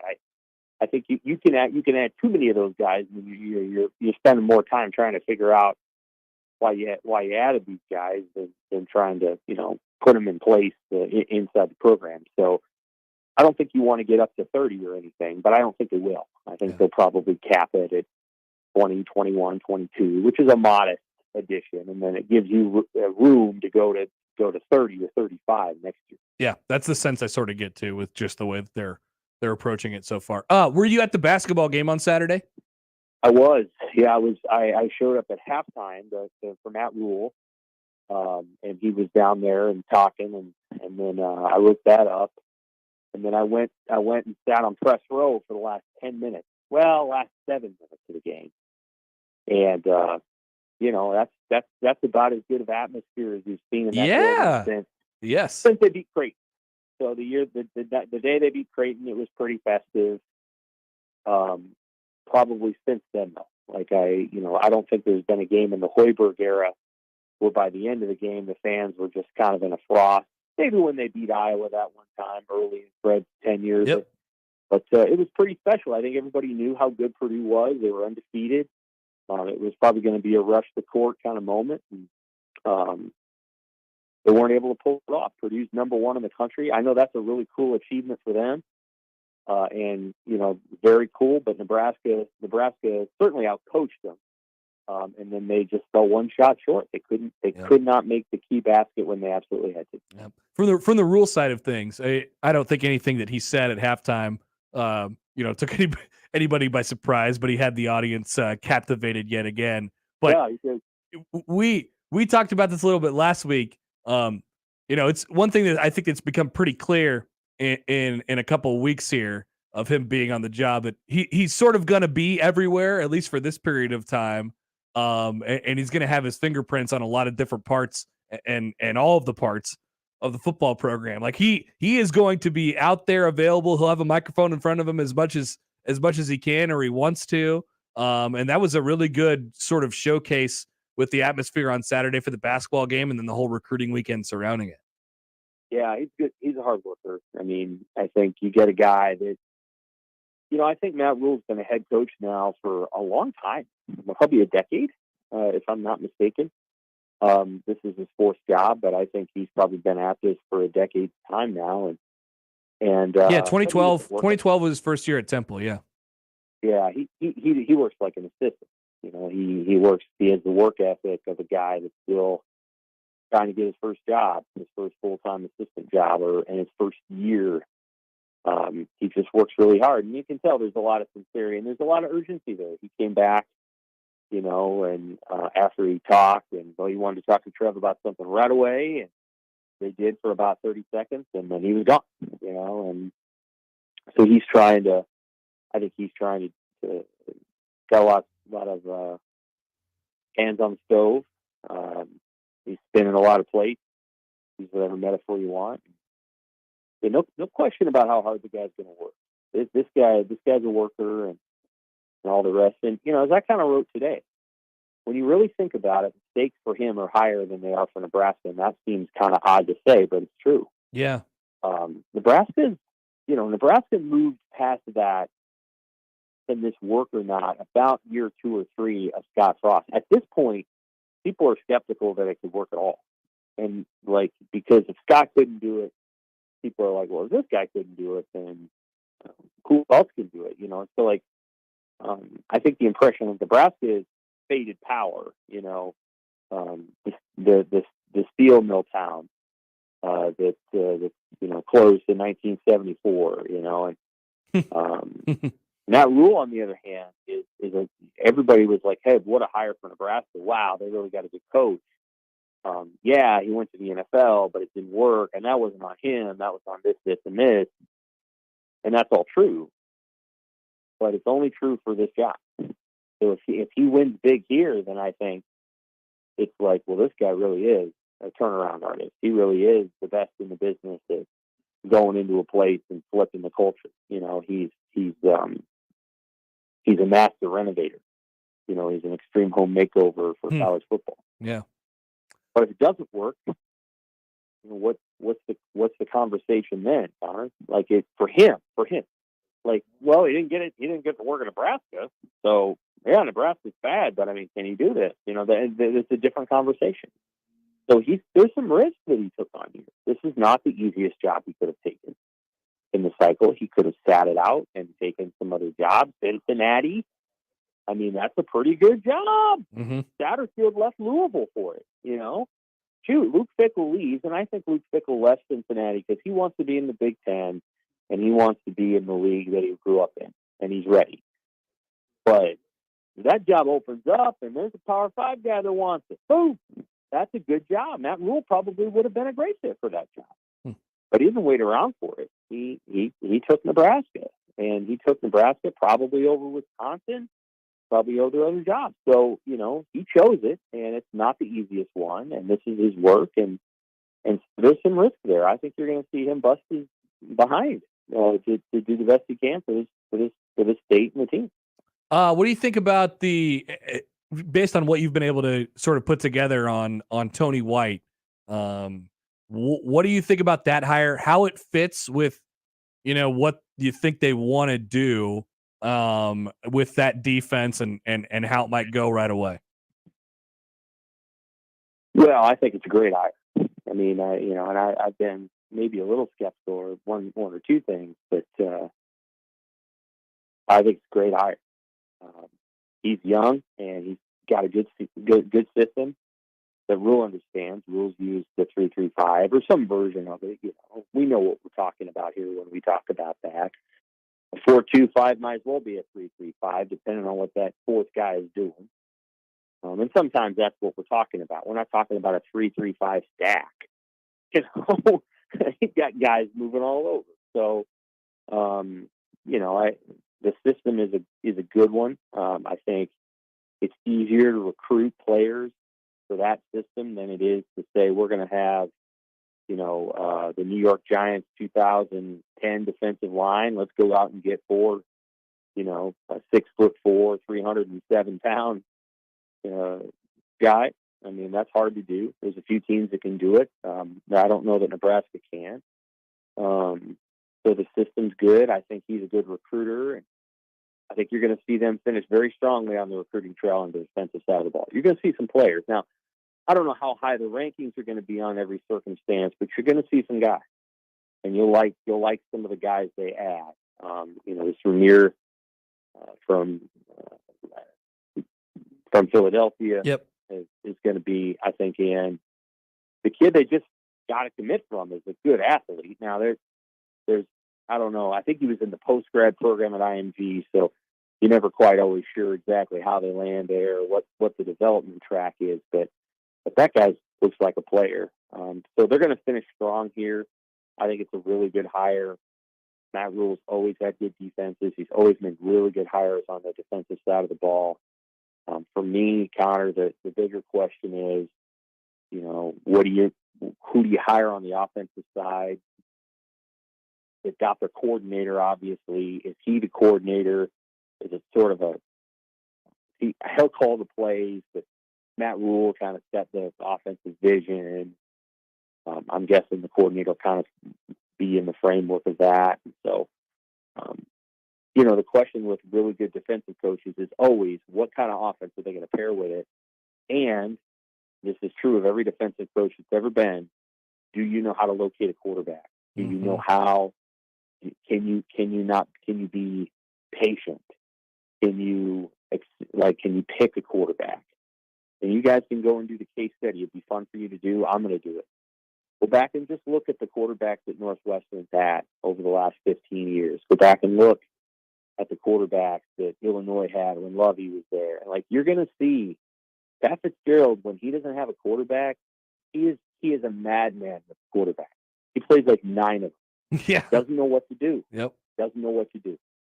And like when he had Clayton Thorson, they won 10, 7, 8, 10 when he had Clayton Thorson. When that guy leaves, it's like, we have no idea what to do. And they play like a million guys. And then they get Peyton Ramsey for 1 year, and boo, it was solid. And then he leaves, and they played like 6 guys this year. And defensive head coaches, just from my experience, they don't, unless they've got really good players, and Nick Saban does, and Kirby Smart does.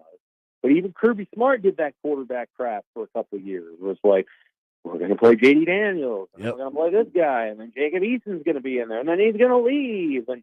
And they finally find this kid, Stetson Bennett, who's basically going to be a coach in about 5 years. And he's just like Kirby Smart. And they got good.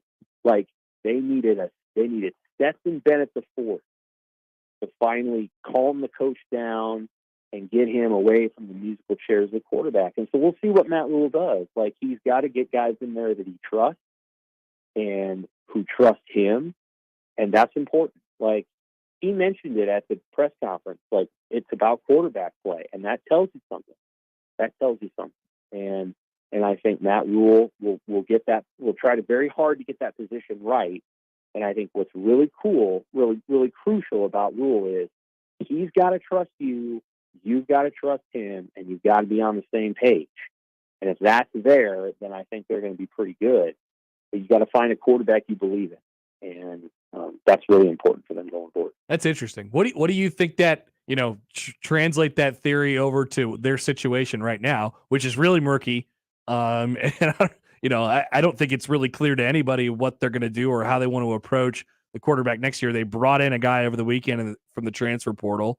They lost their commitment that was never really committed to them. It was committed to the last staff and Whipple. Right. And then Casey Thompson is there as well with all the other quarterbacks that played last year for Nebraska.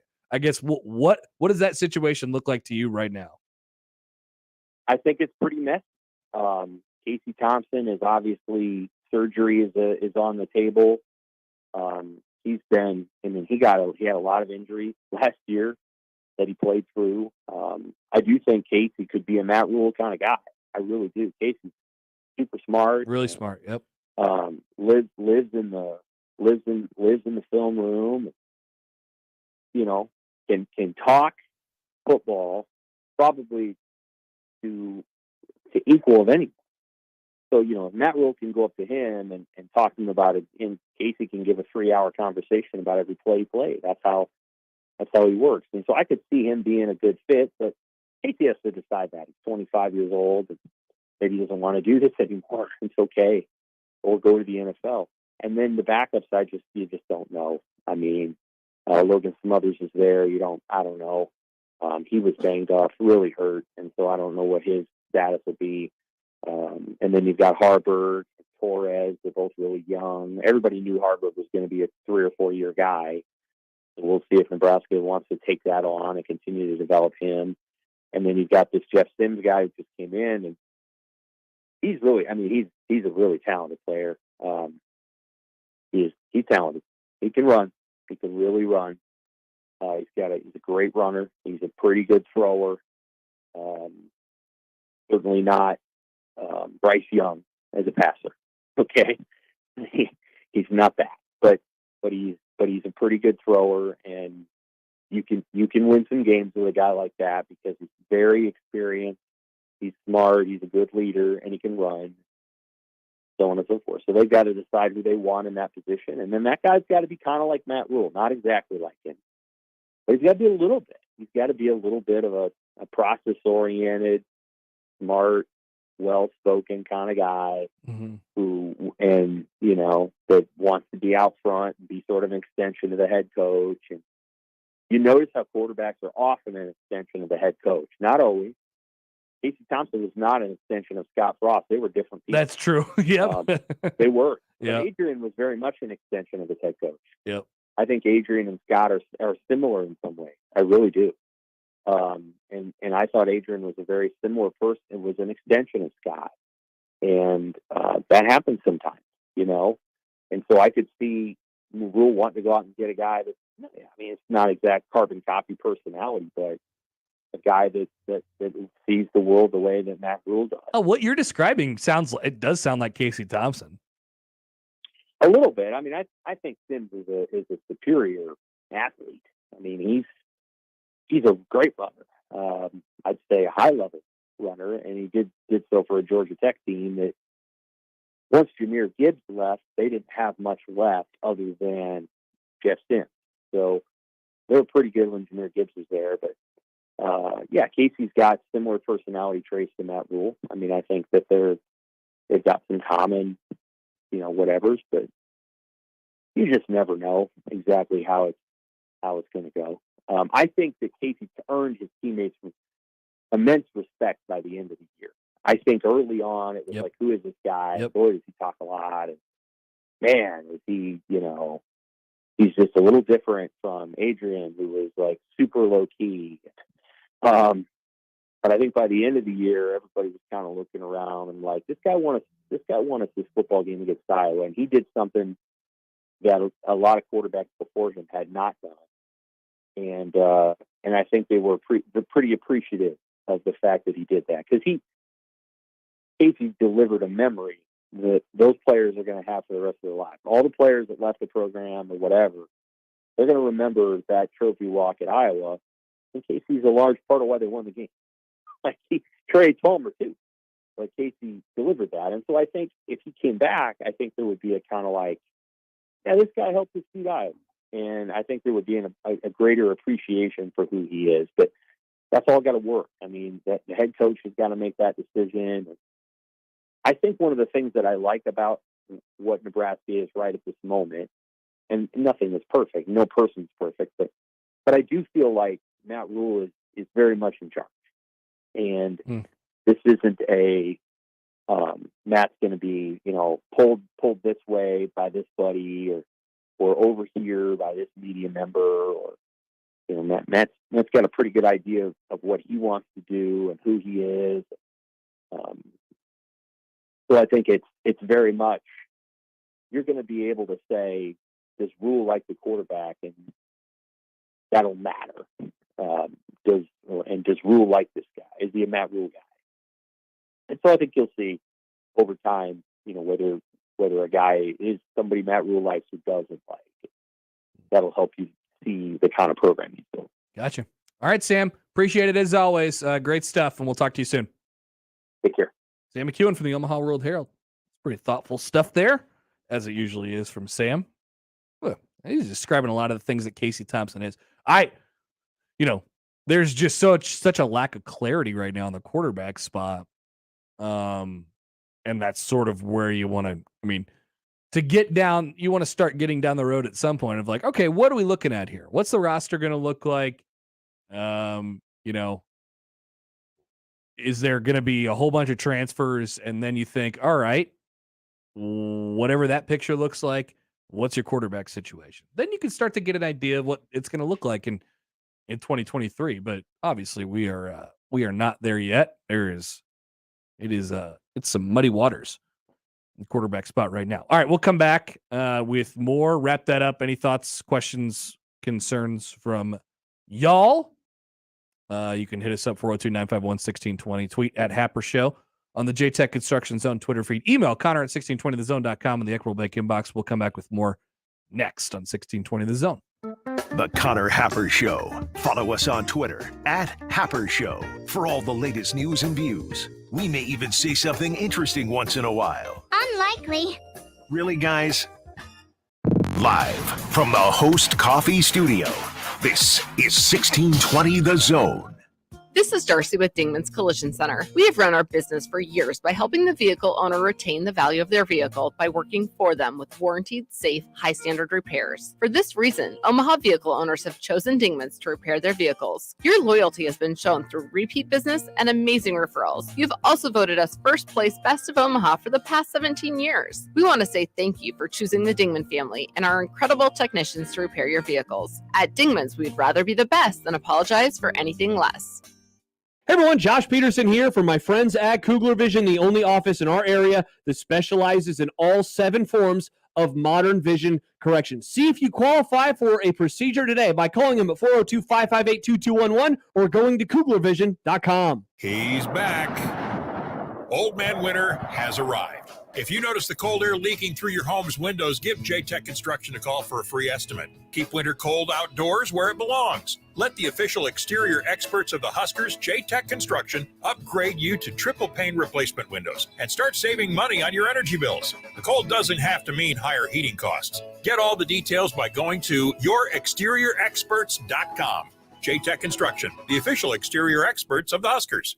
When shopping this holiday season, keep in mind that everyone already has a bread maker, 20 snow globes, and a popcorn tin collecting dust in their basement. What they don't have is an Absolutely Fresh gift card, good at Shucks, Bailey's, and Absolutely Fresh. Order one online at absolutelyfresh.com.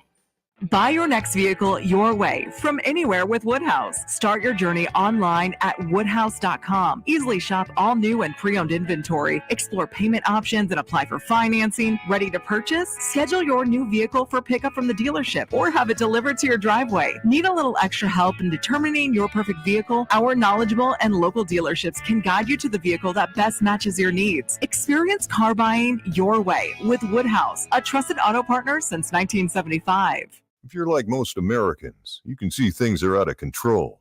Global problems have local consequences, too many of them. And if the next news headline spins us into chaos, you'd better be ready.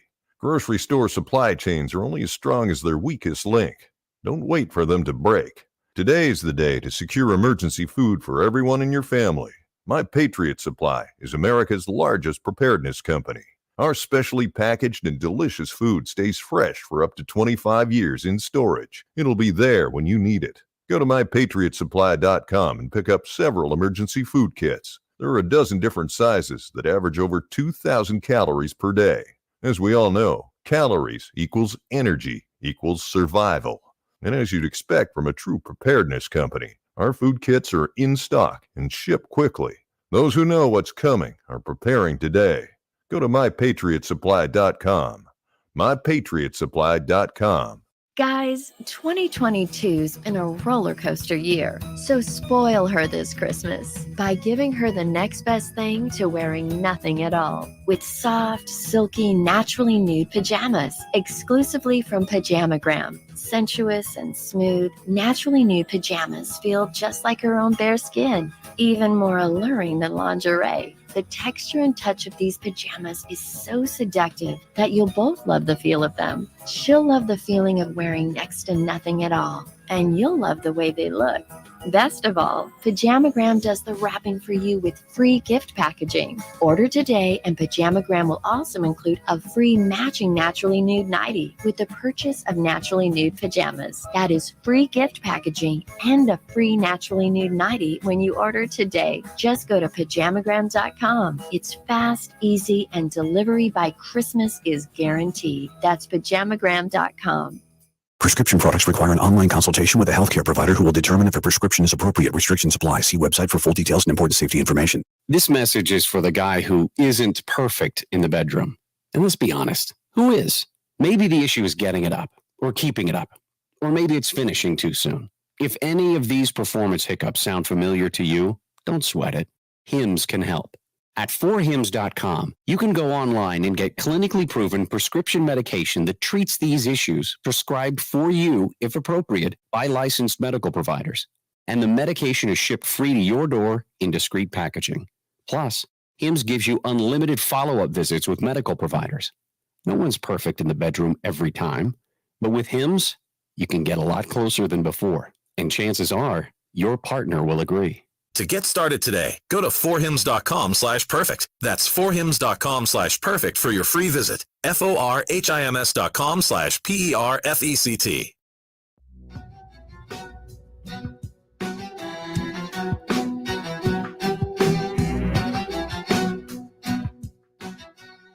All right, so if I was doing a bottom five today, the Illinois basketball team might get some love.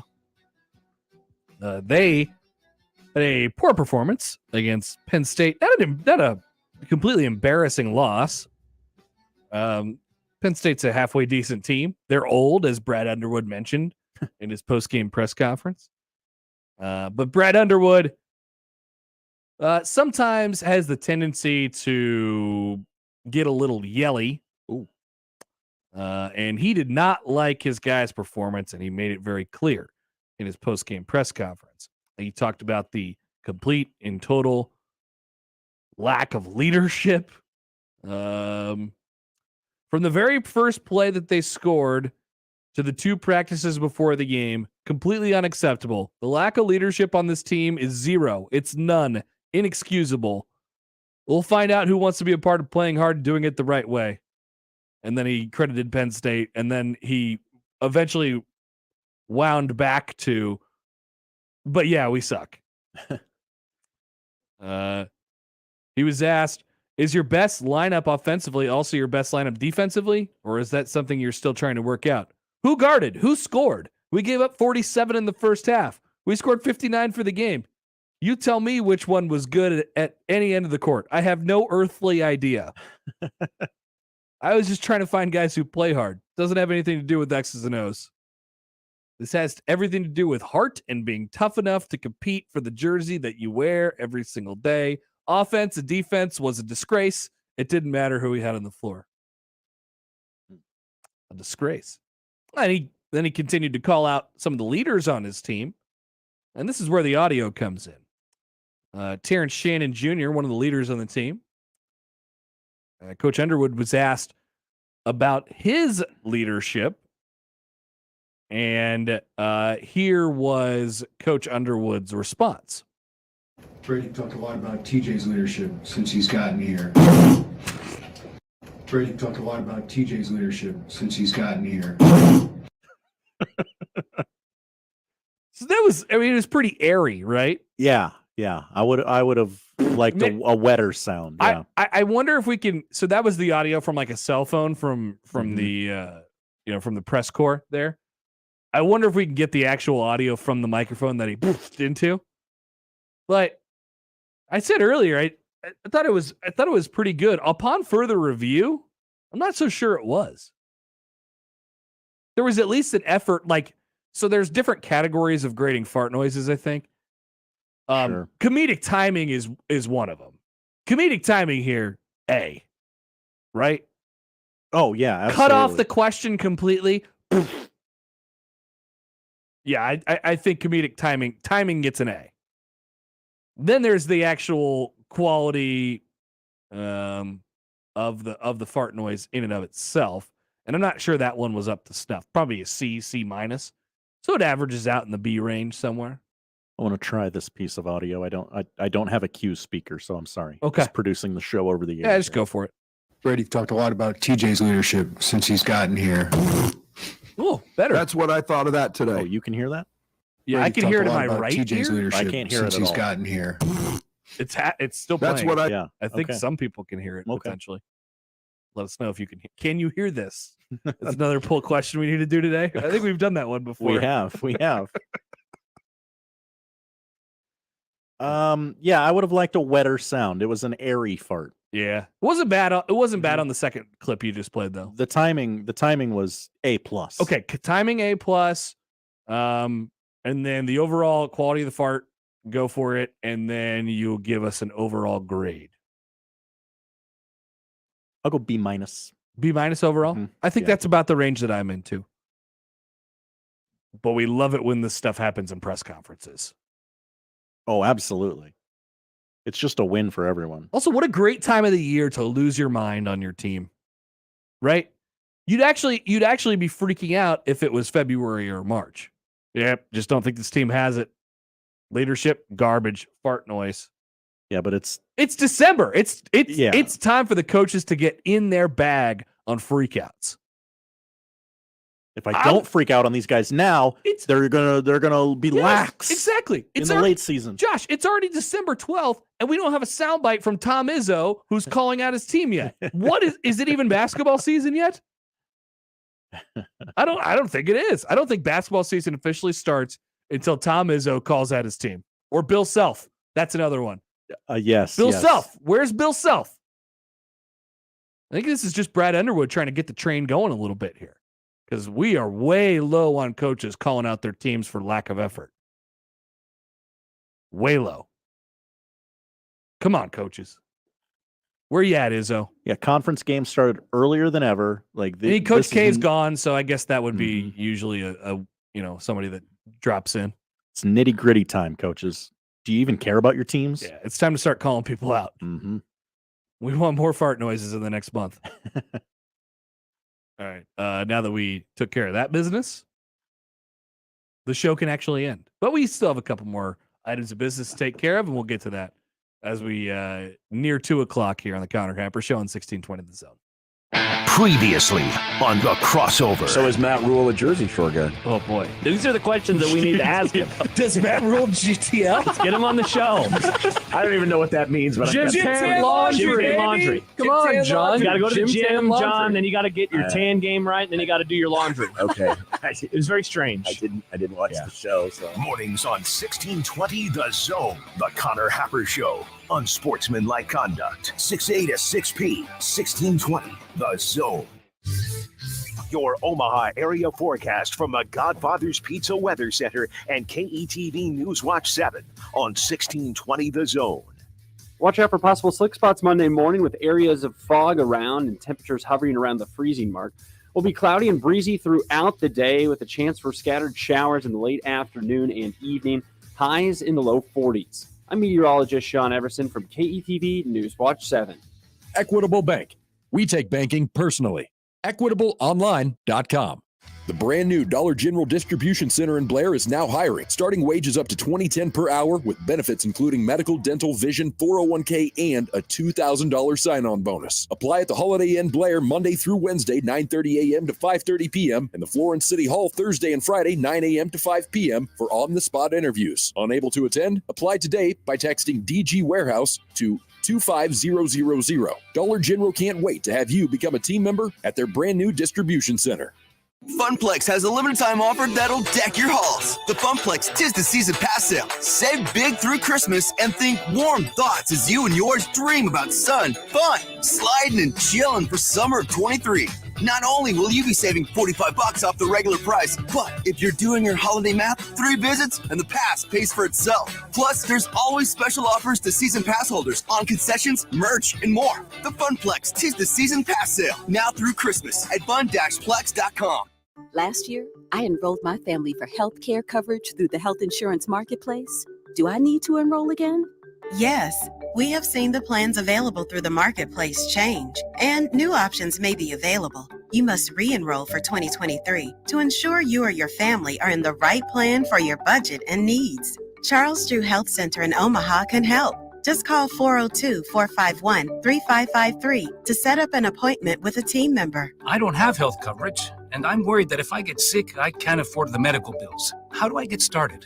Getting started is easy and free. Just call to set up an appointment with a Navigator enrollment specialist. We will explain your coverage options, answer any questions, help you enroll, and see if you qualify for financial assistance. Open enrollment is November 1st through January 15th. Re-enroll in healthcare coverage or enroll for the first time. Call Charles Drew Health Center at 402-451-3553 to set up an appointment. Here's a little Christmas tip. Never ask Santa for adult beverages. Seriously, can you imagine the legal implications of carrying quality, locally brewed Nebraska beer or cider while flying a sleigh? So if you want your family and friends to gift you some Nebraska brewed awesomeness, ask and ye shall receive. Your local Nebraska Brewers Guild wants you to know that local brewers are currently working on special seasonal brews to make your holiday get-togethers merry and bright. Merry Christmas and Happy New Year from the Nebraska Craft Brewers Guild. I've been holiday shopping at Kohl's, and I've got to admit, their deals are some of the best I've seen. I've been earning Kohl's Cash every day, while saving an extra 25% on top of 50% off cute PJs and 40% off comfy slippers. Plus, I just got 30% off super soft Kookaburra by UGG bedding. With more gifts and more savings at Kohl's, the holidays just got so much cozier. Select styles. Offers end December 18th. Kookaburra by UGG. Coupons do not apply. Some exclusions apply. See store or Kohl's.com for details. Hi, I'm Mark Evans, owner of Burton AC Heating, Plumbing, and more. Join us in supporting Food Bank for the Heartland. Right now, if you donate 5 cans of food, you can get a furnace safety inspection and cleaning for only $55. We'll take your donation right to the food bank. Checking your furnace now is a great way to avoid emergencies later. Request service at justcallburton.com.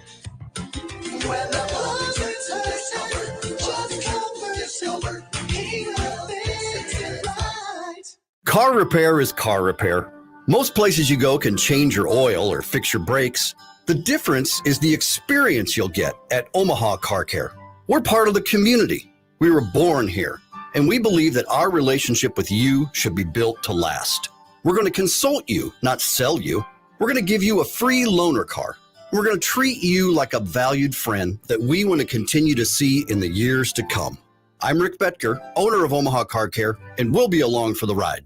Guys, 2022's been a roller coaster year, so spoil her this Christmas by giving her the next best thing to wearing nothing at all. With soft, silky, naturally nude pajamas, exclusively from Pajamagram. Sensuous and smooth, naturally nude pajamas feel just like her own bare skin, even more alluring than lingerie. The texture and touch of these pajamas is so seductive that you'll both love the feel of them. She'll love the feeling of wearing next to nothing at all, and you'll love the way they look.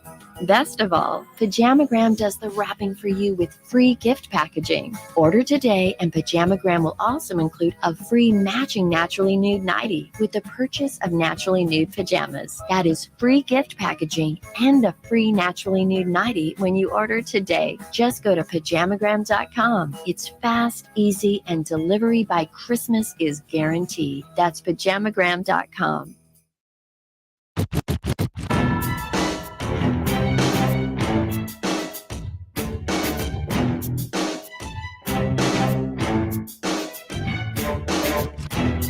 Connor Happer, Josh Hodson back with you on the Connor Happer Show, 1620 The Zone, 1620thezone.com. I was listening to the newly minted Sharp and Handley morning this morning. Ooh, good name. Talk a little boxing with Tony Boone. Just covered Bud Crawford for a very long time. I love Tony. Hi, Tony. Yeah, Tony was a good listen this morning. Go check that out on the replay page at 1620thezone.com. But just he had good insight on maybe what should happen in the next year or so for Bud. As people have noted, he is getting up there in age. Time is running out. For the big fight or whatever. Like, the question is for Bud, like, what does he want to accomplish before he goes? Right? What does he want to accomplish before he retires? Is it, unifying all the belts, multiple weight classes? That's what Tony kind of suggested this morning. Is it solely focused on beating his top competitor, or I don't know if you'd call it a rival since they haven't fought. But is it solely focused on, okay, there's people split on who's better, me versus him, Errol Spence? Do I just need to take care of him and then, I can walk away from this thing? What is the next thing for Bud Crawford, who made $10 million for that fight on Saturday night? Not bad for a night's work. Not bad at all. He hasn't fought in a year. And so then you're wondering, what does the next year look like for him? Meanwhile, Errol Spence, just hours before Bud Crawford fought in Omaha, Errol Spence doing what he does, which is get in a car accident. Okay, so he gets in car accidents all the time. I saw this on Twitter over the weekend as the fight was going on, and I went, oh, someone is making a joke referencing that time he got in a car crash. And this morning I found out, no, this is not a repeat from... This is like his third or fourth car accident. Yeah. He's like the Dan of boxing. Full question. I don't think anybody will get that. But is Errol Spence the Dan of boxing? The Dan Camperton of boxing. We'll tag him. That's Dan's bit. He just gets in car wrecks all the time. Errol Spence. There it is. Okay, we're tagging people. Yeah, watch out. I don't know if we want that smoke. What's he gonna do? Drive over here and crash his car? And also, I don't know how to spell Dan's last name. Everybody's okay. But he decided he wanted to do an Instagram live, basically as he was getting in a car accident. Like, really? Right. I mean, right after. Hey, it's me, Errol. Well, he wanted to make it really clear that he got in a wreck with a 14-year-old. Oh. Like there was a 14-year-old driving a car that ran into him. And he wanted to make it very clear that it was the 14-year-old's fault. That was what Errol Spence was doing on Saturday. Good to get out in front of that story. While Bud Crawford was fighting. So that's what he did. That's what Errol Spence was doing on Saturday afternoon. Will this fight ever happen? I don't know. But as Tony said, I don't know if we should be like all the way focused on it and said this is the only thing. I think there's a couple more things and a couple more people that Bud could fight. He's going to have to make it happen and maybe have a couple this year. He's not. So the fight that he did with the BLK Prime that Josh is a huge fan of. Big fan. Always works 100% of the time. One Everyone fight. knows this. One fight now. One fight, $10 million out. And so, he'll take his promotion back to the drawing board, I guess, and allow that thing to go out again and see what they come up with in a couple months' time here. But maybe that was the last one in Omaha.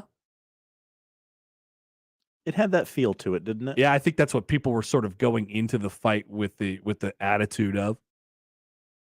Maybe the last one in Omaha, and the next one, or one of the next two, is going to be a big one. And then what happens after that for 35-year-old Terrence Crawford? I guess I got that right?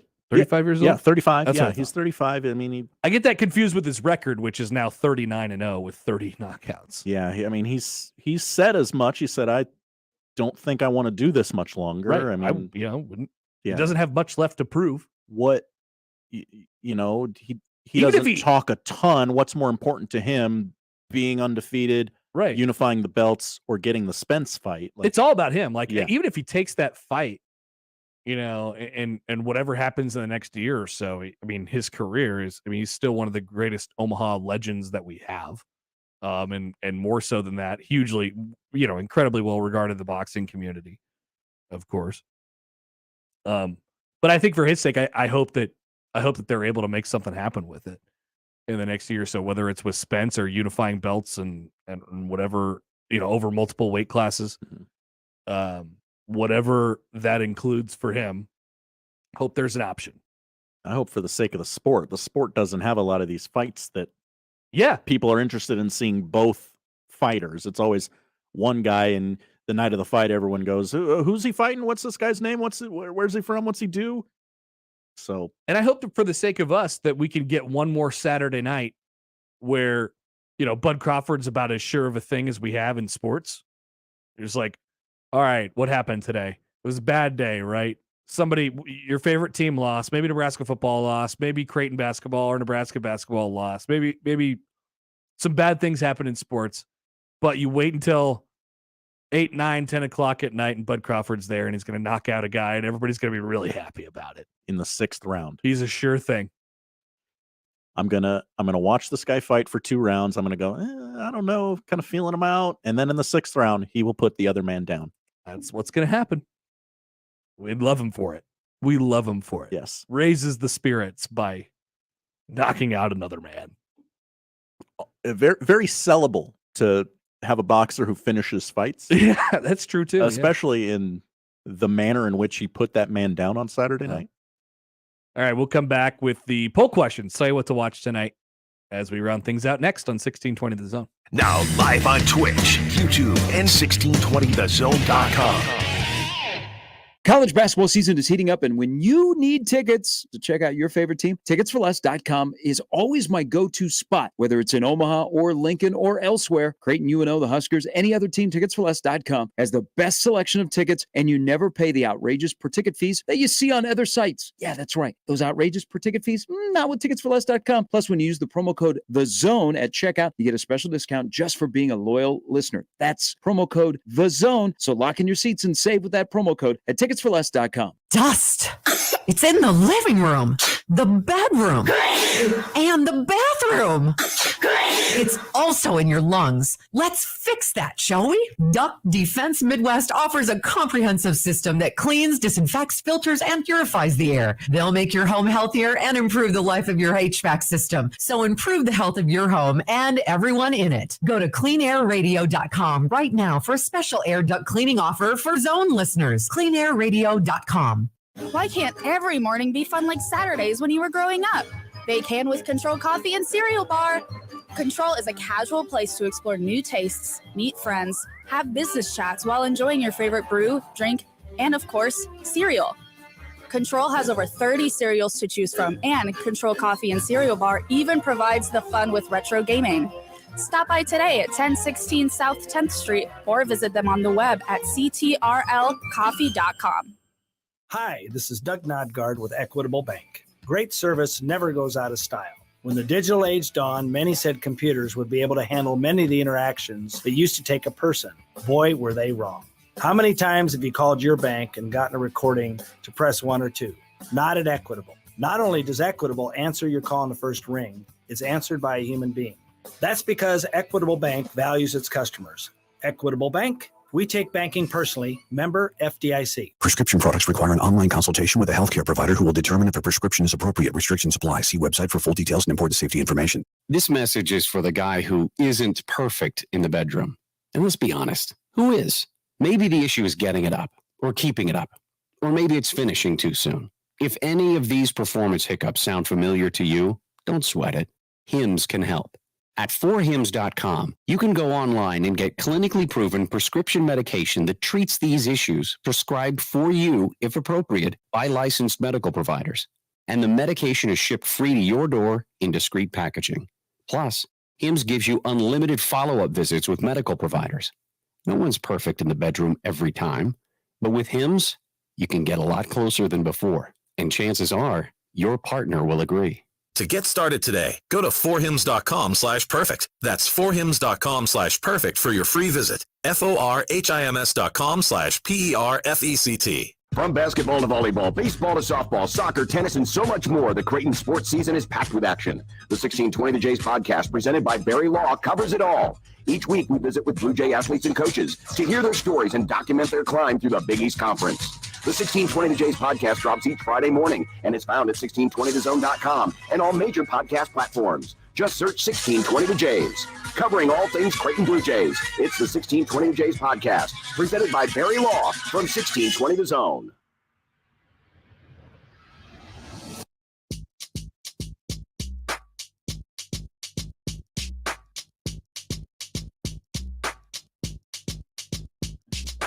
Quick fun stat here before we get to the poll questions. Roger Sherman, the ringer, has got a fun one from yesterday in the NFL. Brock Purdy had 2 touchdowns with 25-plus air yards yesterday. Jimmy G had 0 in 2022. Oh, wow. I don't know. Okay. Maybe it's an upgrade. Is he better than Jimmy G? Is he better than Jimmy G? Or is he allowed to do more than Jimmy G already? Interesting. All right. Poll questions. We started off hot this morning. Are you a morning pooper? Most voted on poll of the day. Yeah, I am. It happens in the morning. Whoa! 91% say yes. Yeah, that was a shocking result.